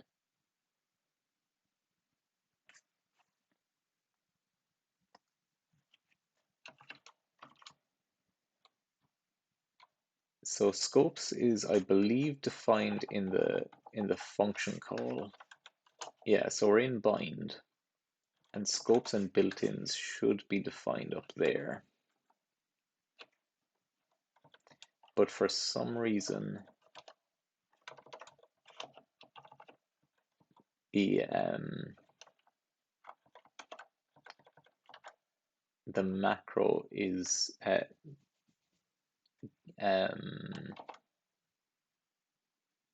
it's not getting into the macro. Could that actually be due to the due to the extra block. Oh, is that what's happening there? Is maybe an extra block? No. Um, Still the same issue. And in fact, even if there was an extra block, that really wouldn't prevent variables from the outer scope getting in here. It would just prevent variables from in here being leaked to outside. So I'm not quite sure what's going on. So while I wait for that to install, there shouldn't be much left, but let's see, Rust macro not found in scope. Macro hygiene, that makes total sense, but what exactly is happening, I'm not sure. So that expands this of invocation into that.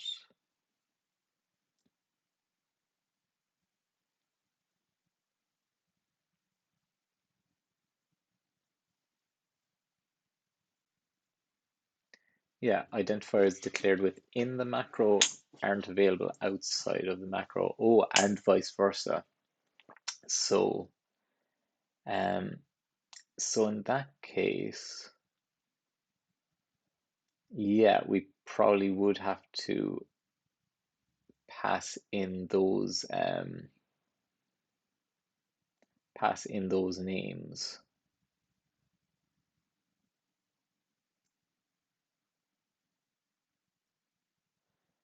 So maybe macros wouldn't actually give much benefit in this case if it can't.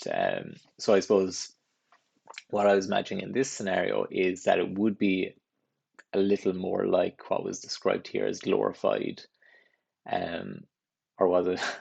Oh yeah, glorified text replacement. Um, Whereas, yes, this is, I suppose, using some level of kind of alpha equivalence to say,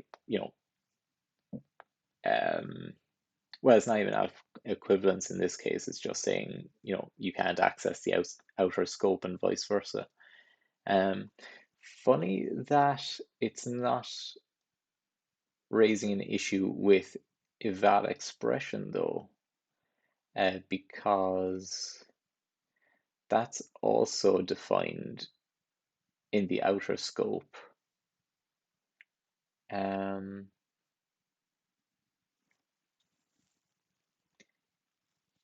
Unless, yeah, I would have imagined it would highlight that. Um, yeah, that's curious. And the other thing that I would have noticed as well, or that seems unusual to me, is that um, okay, well, okay, so there's probably, yeah, I'm conflating things here actually because I was thinking, okay, can I not reference anything in the outer scope? And I suppose it's not quite that, but it's if I do want to get something in here that references stuff out there, then I actually can't have it in here as such. I actually have to have it um, passed in. So these, for example, this would be all right, I presume. These would also have to be passed in. And for the moment, I'll pass these in as well, even though it would be nice if those could be automatically handled as well. Um, oh, so there are process macros as well. You can do pretty much whatever you want, but much harder than macro rules. Okay, so if I'm struggling with macro rules here, it's um, probably a kind of worms to look at process macros. Well, I'm guessing that's process macros. It could be a different abbreviation, but I'll call it that for now. Um, Interesting. Yeah, I suppose it's, yeah, I probably don't necessarily need to have access to those in the sense of I can probably put those in for the time being, and I'll just say that that's I'll just call them var name 1, 2, and 3, just so that they're passed in for the time being. Oh, procedural. Yeah, that makes sense. Um, okay, and they work on the AST rather than the okay, so macros, I'm guessing then work on the actual token stream, whereas the process macros work on the parsed AST, or is it the other way around? I'm not sure. I thought macro rules worked on the token stream, but again, I have very little familiarity with this stuff, so I could be making some very basic failed assumptions. So this needs to be renamed to var name 1, and I'll call this var name 1 just for the time being, var name 2, and var name 3. So I'm calling this macro no rules expected. This token in the macro call, yes, it's very much a stickler. I'd have to put in a special match for that trailing comma there. But with quote and syn crates, it's basically the AST. Okay, interesting. Yeah, I hadn't actually realized there was such a thing as the procedural macros, so that could definitely be a workaround. Again, this is very much a nice to have and something to fool around with if it doesn't work out in the end of the day. It's it's always something I can work on later. It's not a blocker as such, but it would be nice to get rid of a chunk of code, chunk of repeated code with something like this. So that wasn't found in the scope, and that wasn't found in the scope. Yes, because those are also kind of arms of the match statement. Whoops, that need to be copied from up here so that they can actually access the outer scope. So let's take a look at cargo expand now. This is probably one of the things that I should probably research a little before. Okay, first of all, yeah, it didn't actually compile in the first place. Though I assume it's for the same reason as above, in that the compilation is failing. But it would be nice to if it would be able to, like, does it still output something? So output directory debug deps.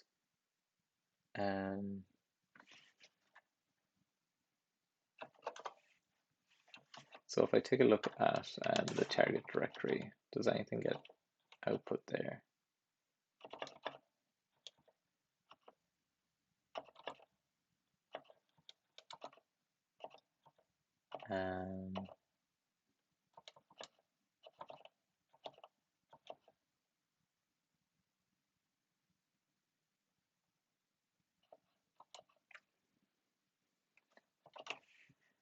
Maybe I should actually look up the documentation for cargo expand. So let's see.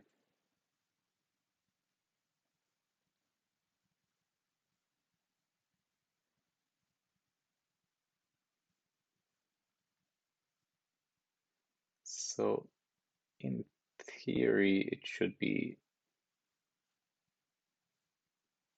kind of the equivalent of this, and I would have said that it would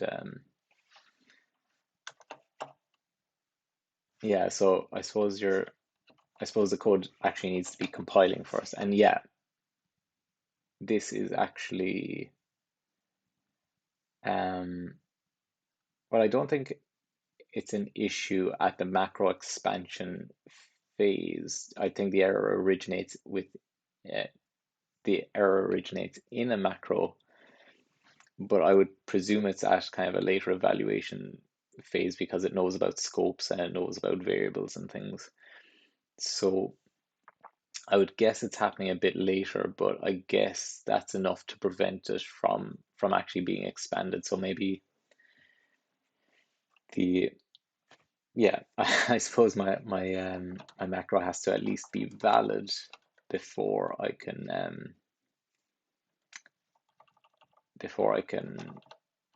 actually view the results.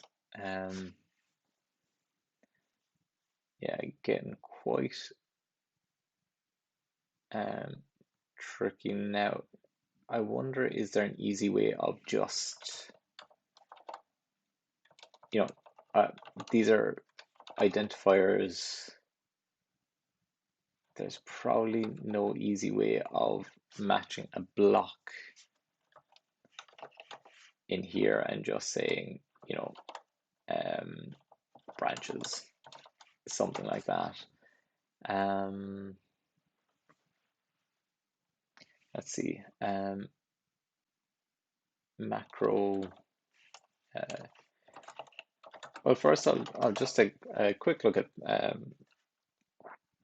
the process macro or procedural macro. Um, to see what kind of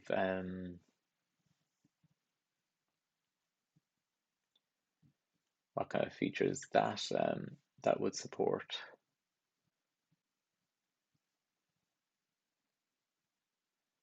Oh, so that can be used for derive attributes.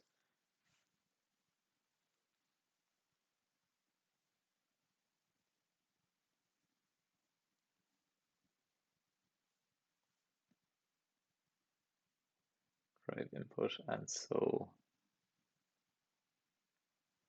okay, so you're actually producing producing AST nodes in this case, it looks like.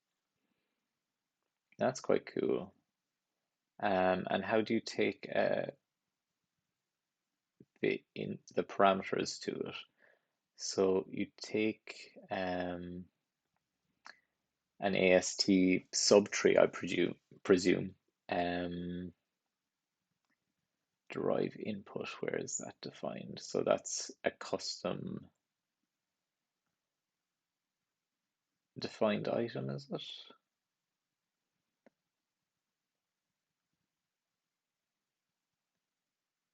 Um,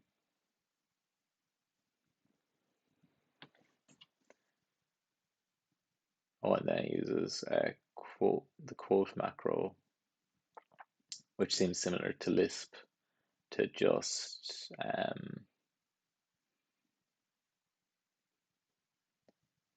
similarly directly output. Well, that's outputting code rather than AST. So does it provide a mix?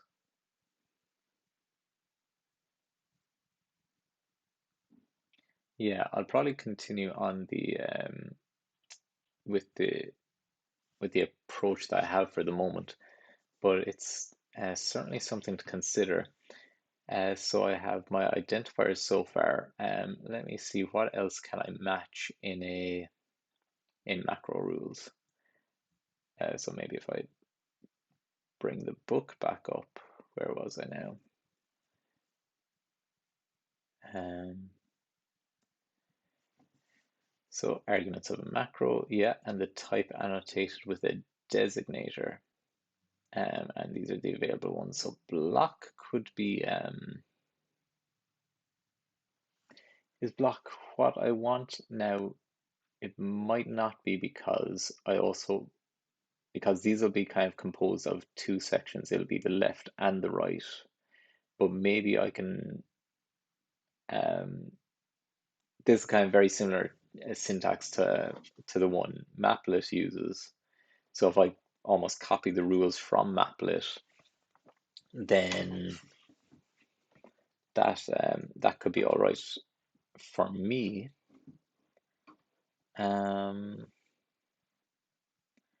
And I wonder, can I actually remove the parentheses from those in time so that it almost looks like an if statement or something like that.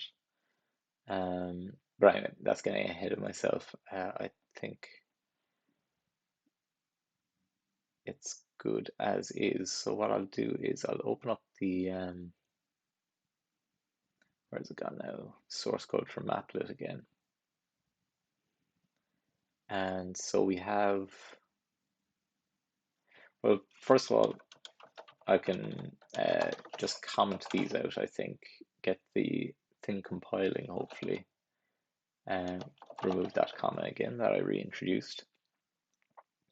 And so, yeah, that's, oh, 2 warnings, but there's also an error, non-exhaustive pattern.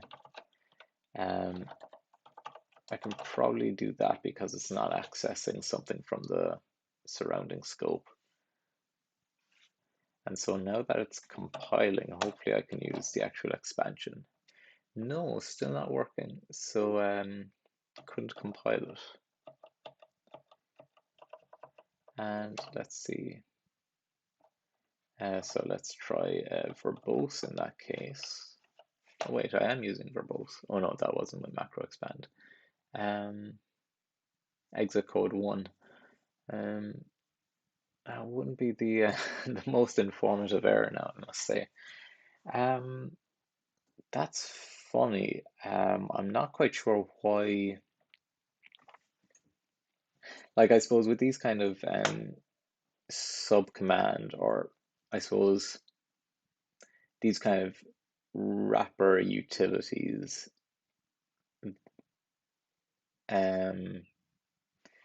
often they can kind of be based on certain assumptions. Says the Z option is only accepted by nightly. Oh, sorry, and then so this is under the hood. This is calling Rust C and passing the Z argument. Yeah, Z on pretty expanded. So what I might need to do, oh, very good catch. Thanks very much, Simon Z. So in that case, I might need to enable, is it just Rust up nightly?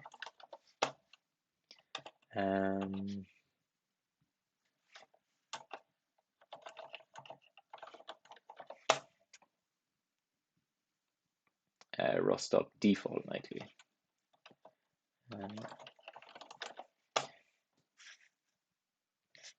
Yeah, that makes sense. Again, yeah, just shows my lack of familiarity with these things. I wasn't even sure where the error was originating, but it makes sense that yeah. So if cargo expand was calling Rust C under the hood with an unsupported argument, that yeah, if it's not supported, then the whole thing is going to fail. Nice catch.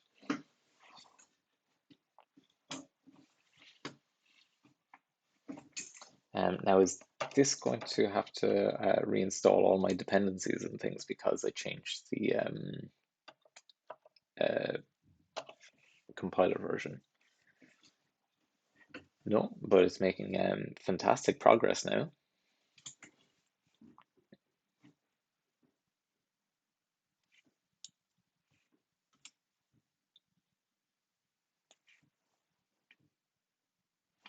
Yeah, maybe I don't need verbose anymore. Outputting to the screen could be delaying things a little. Yeah, I wonder, is it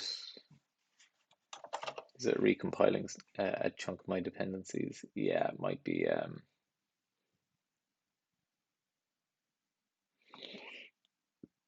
Yeah, compiling LALRPOP. So I think it might be setting up my environment again now that now that I'm using nightly instead. I wonder, is there anything I can do in the meantime while I'm waiting for that to get set up? Let's take a look at the to-do list anyway, at the very least. can see if there's anything else. So that's kind of what I'm working on. The indentation is kind of not such an issue anymore. At this point, it's more the yeah, I'll remove that as a kind of a not done. In fact, I'll put pluses on these. Whoo! Um, so it's outputting something anyway. Um, yes, so that is very likely the LALRPOP output. Yeah, I mean there's reduction rules and everything in there. That's interesting as well that it actually colors the output. Um, can I can I limit it to just certain files? Um,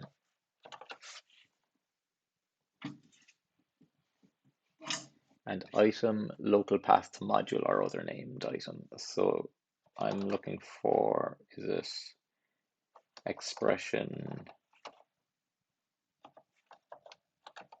mod? No, mod is not an identifier. Um, cannot expand a single item without rust funked. So rust up component, add rust funked tool chain nightly.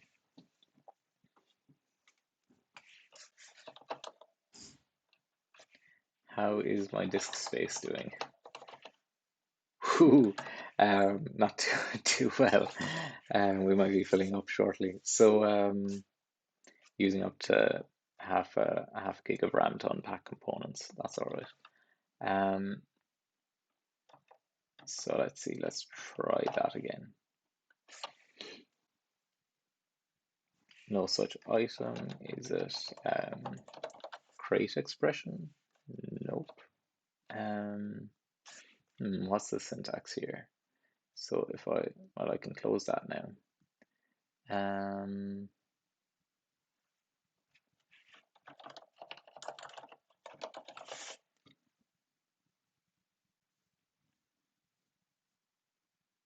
Cargo expand and for a test, and then there's path to module.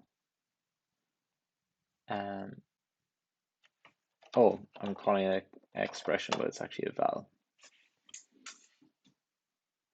Okay, cool. Very nice. So if do I have less installed? I don't think I do in this environment actually.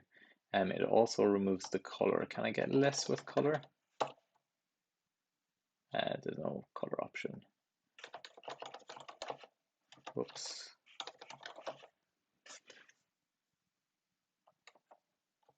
Oh, the the help page for less is actually paged using less. That's interesting. So let's see. So those are the actual commands when you're paging with less. Okay, so options. Hyphen capital D sets the screen colors. Can I just turn colors on, I wonder? Because they're kind of nice. I can work without, but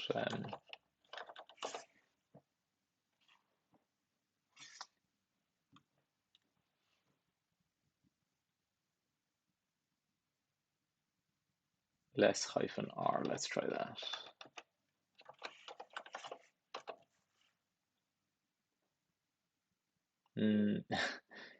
Unless because cargo expand is being piped, it might be removing the color codes.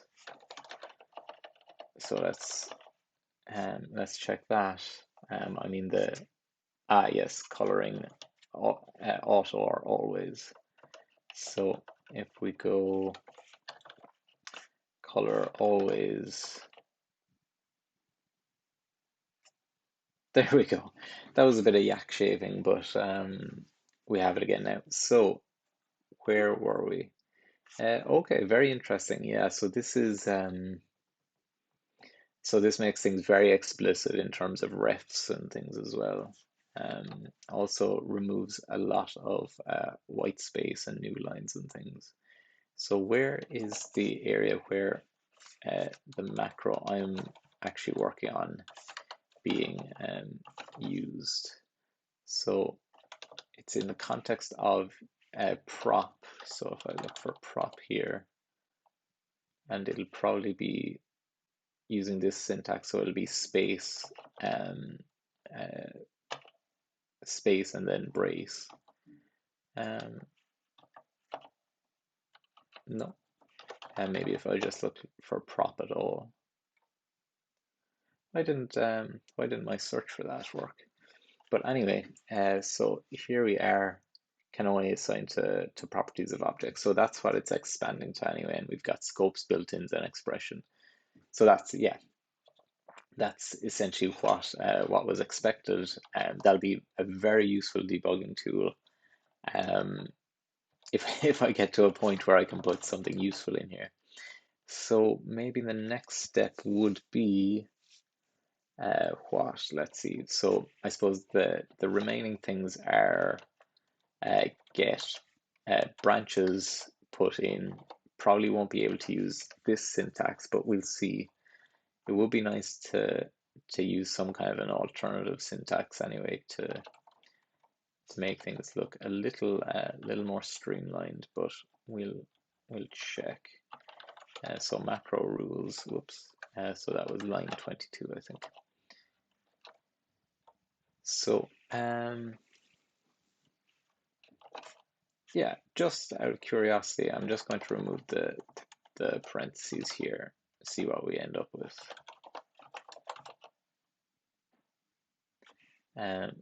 So unexpected token. So there has to be some kind of delimiters, and no rules expected this token in the macro call. But at the very least, so I suppose we can probably just choose our own delimiters based on what's used there, I'm guessing. Yeah, so that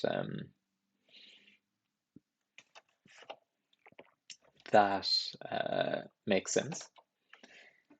So then the next bit, I suppose, will be the actual the part here. Now, I suppose one thing is it kind of defeats the purpose if it's adding in an extra level of indentation here.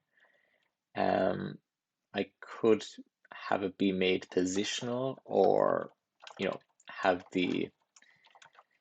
have a special syntax for, or like special indentation for this kind of section of code. So I do it like this. That doesn't look the nicest to me though. Let me think what would be a nice way around that. Like I could do something like this too. I'm fairly sure at least that would be possible. Doesn't look too great though. In my opinion, with if there was an annotation, such as in the case of the procedural macro, I doubt it can be done on statements anyway. But even if it was, what would that even look like? No, I can't even visualize it really. So with that all said, what is the kind of best way forward for this?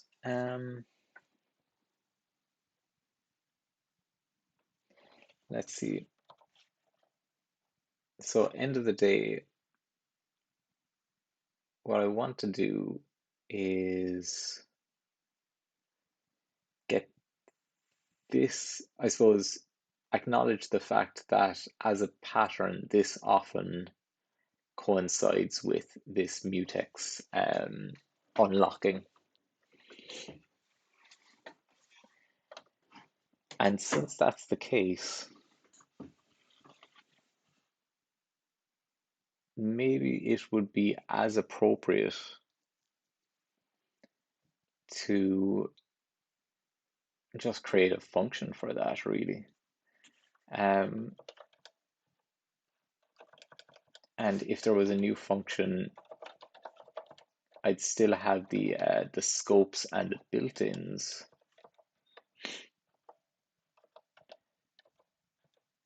but I could simplify it down to at least something like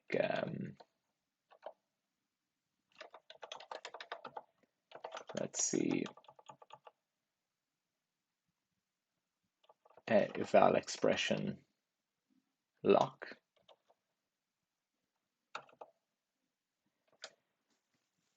Maybe if something like that made sense. Um, so I suppose I'll give this another 5 minutes just to see if something like that is feasible. Again, I could run into kind of lifetime issues here that I'm not fully equipped to deal with, but again, this is one of these things that if I were able to resolve it, would have the potential to simplify a good chunk, a good chunk of the existing code. So yeah, let's give it a shot. Thanks for the question, Modprog. So the use case for this language is essentially being an alternative to Bash.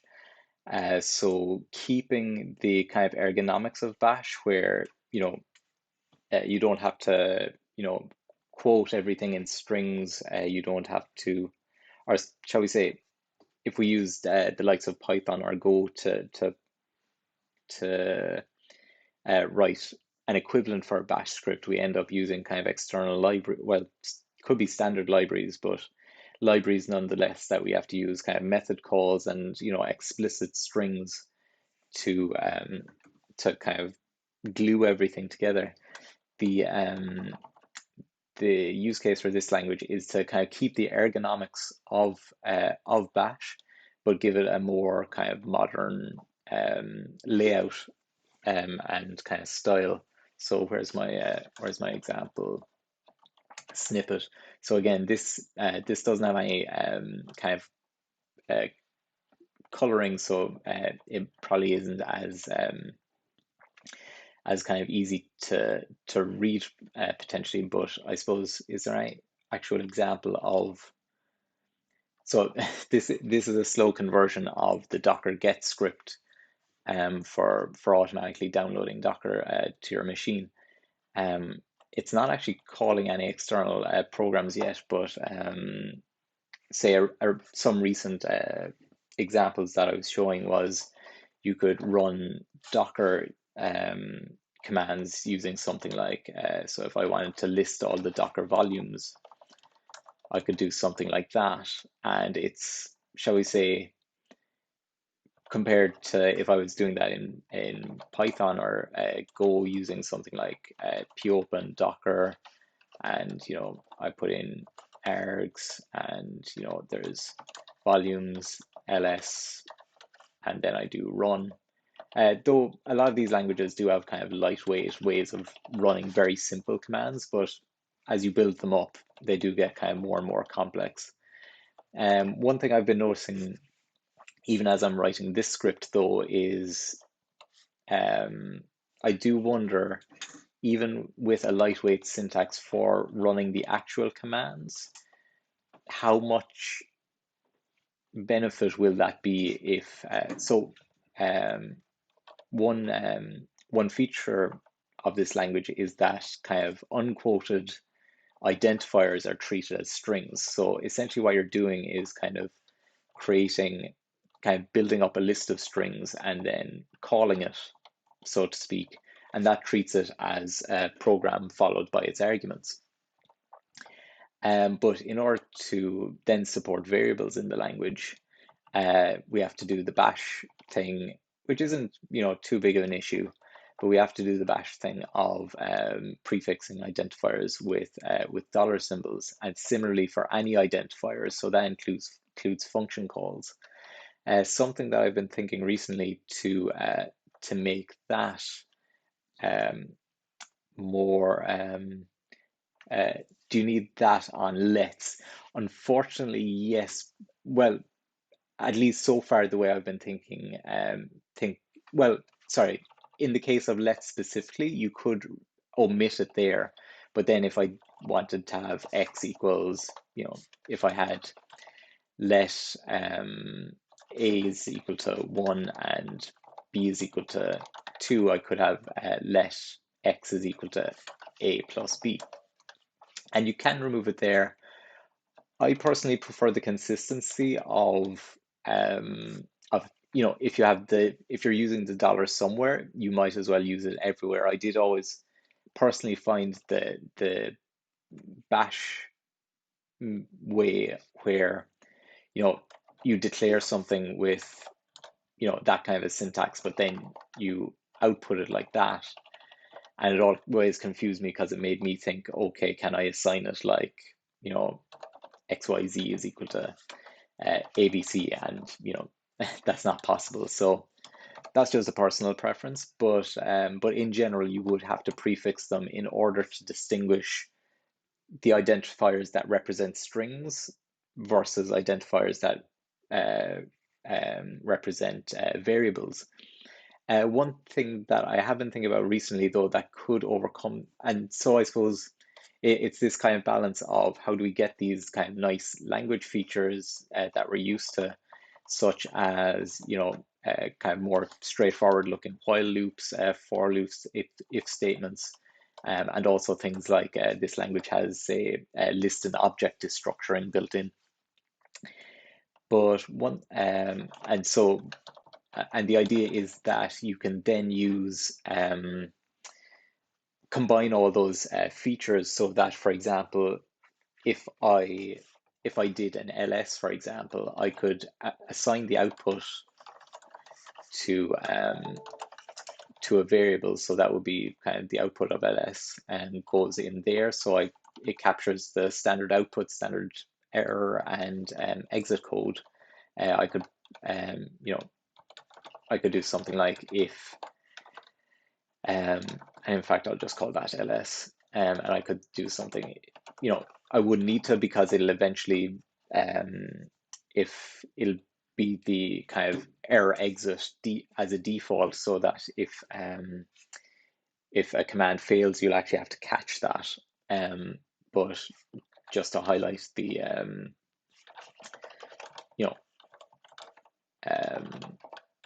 potential mechanism for this, this is something we can do based on the result. But then if I had the output that I then wanted to operate on, again, it depends on, ls is probably a more straightforward language, but sometimes with, and I say bash, I just mean shell scripting in general, based on kind of, I guess, POSIX compliance shells. But sometimes you have to do this kind of awkward string splitting using IFS and reads and things like that, whereas here you'd be using kind of more conventional, constructs like, built-in string splitting functions, or you could define your own, where you don't, and again, the functions that you define can just return regular values rather than having to play around with kind of environment variables or special return values and things like that. So so then I could get, list of files like that, and then I could do a for loop for file in files, and then I could do, whatever processing I want on file. Going back to what I was saying earlier about something I have been thinking about recently is, when it is going to be the case, as I'm developing this, if the majority, even just looking at this kind of snippet of code, it's not necessarily reflective of what would be in a typical script, but at the same time, most of it is probably still going to be composed of what you might call regular language programming. So in that, it's only this tiny snippet that benefits from not having the the quotes and things. For example, if I made it explicit, you know, I'd make that into a string, and then I could remove the dollars from all those, and that might actually make things a bit more kind of ergonomic.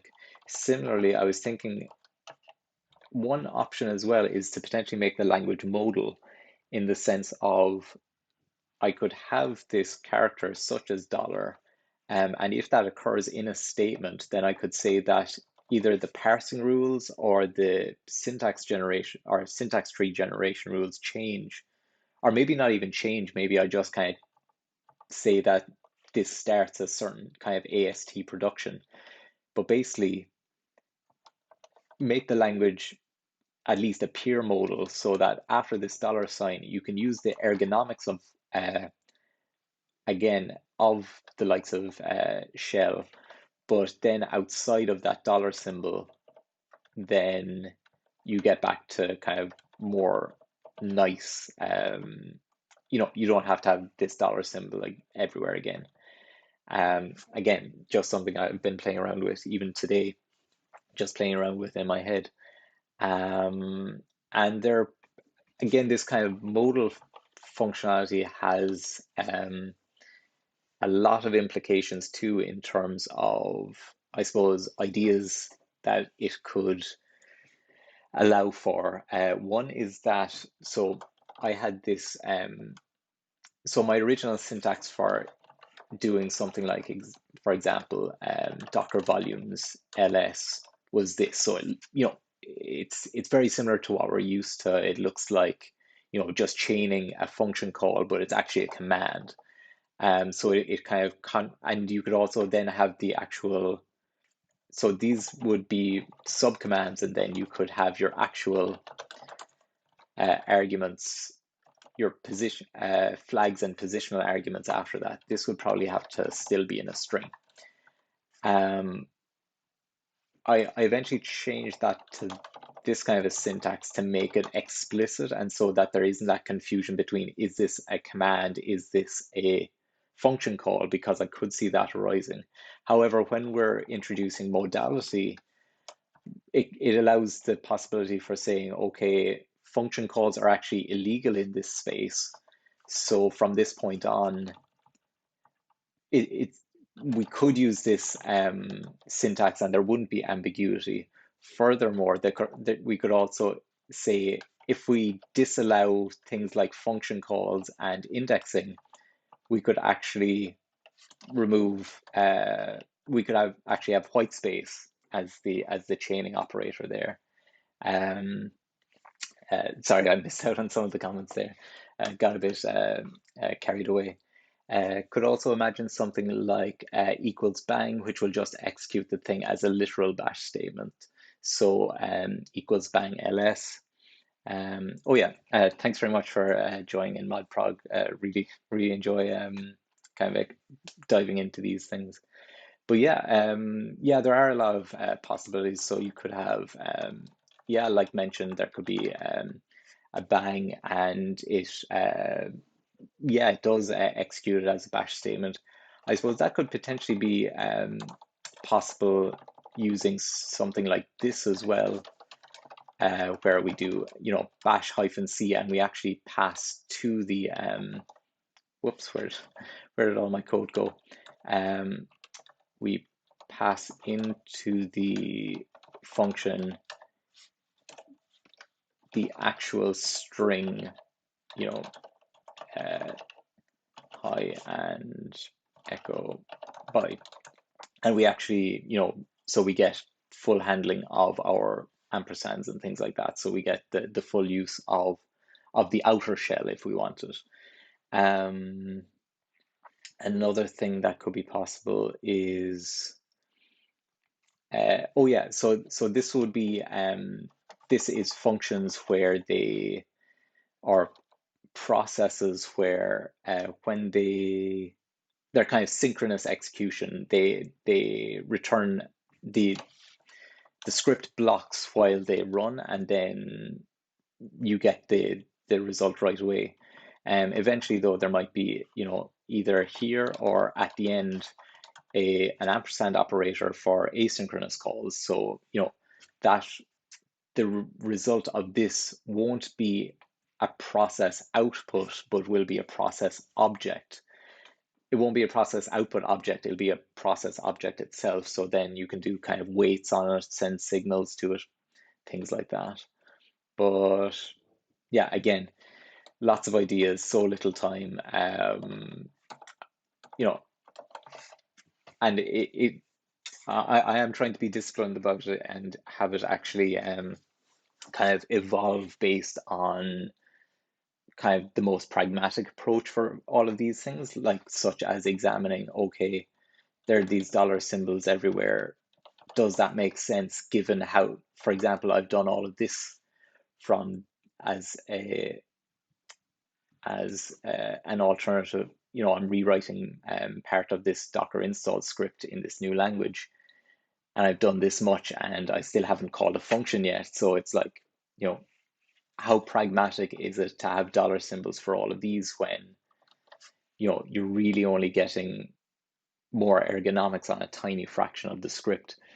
And I suppose just examining those kind of things, it's making me think, what are kind of the alternatives? But anyway, that's yet another rant from me. But yeah, I suppose getting back to things, I suppose where I was now was looking at potentially this new eval expression lock. It would be nice. I'll probably leave it for now though. It's probably one of the more minor refactorings that would still be very nice to have, but in terms of kind of making an actual kind of, a bit, rather than being a big quality of life improvement for the code base, I would say it's more along the lines of a nice to have, really. So I probably will park it there for today. Really appreciate kind of everyone's discussions on the channel today. It was really fun to talk to everyone, and uh, uh, was it very handy to have a lot of help as well with kind of identifying some of the packages and areas that I was going wrong, such as Samza helping out with the or kind of giving feedback on the cargo expand, and Silency helping identifying that issue with Nightly. So really appreciate all the feedback and the questions and things. So yeah, please, if anyone's around tomorrow at 3 o'clock, please join in or check out the kind of more regular stream where I'll be implementing actual language features rather than all the refactoring that I'm currently doing in between streams. So yeah, I'll leave it there. Again, thanks so much everyone for tuning in, and see you all later. Take care.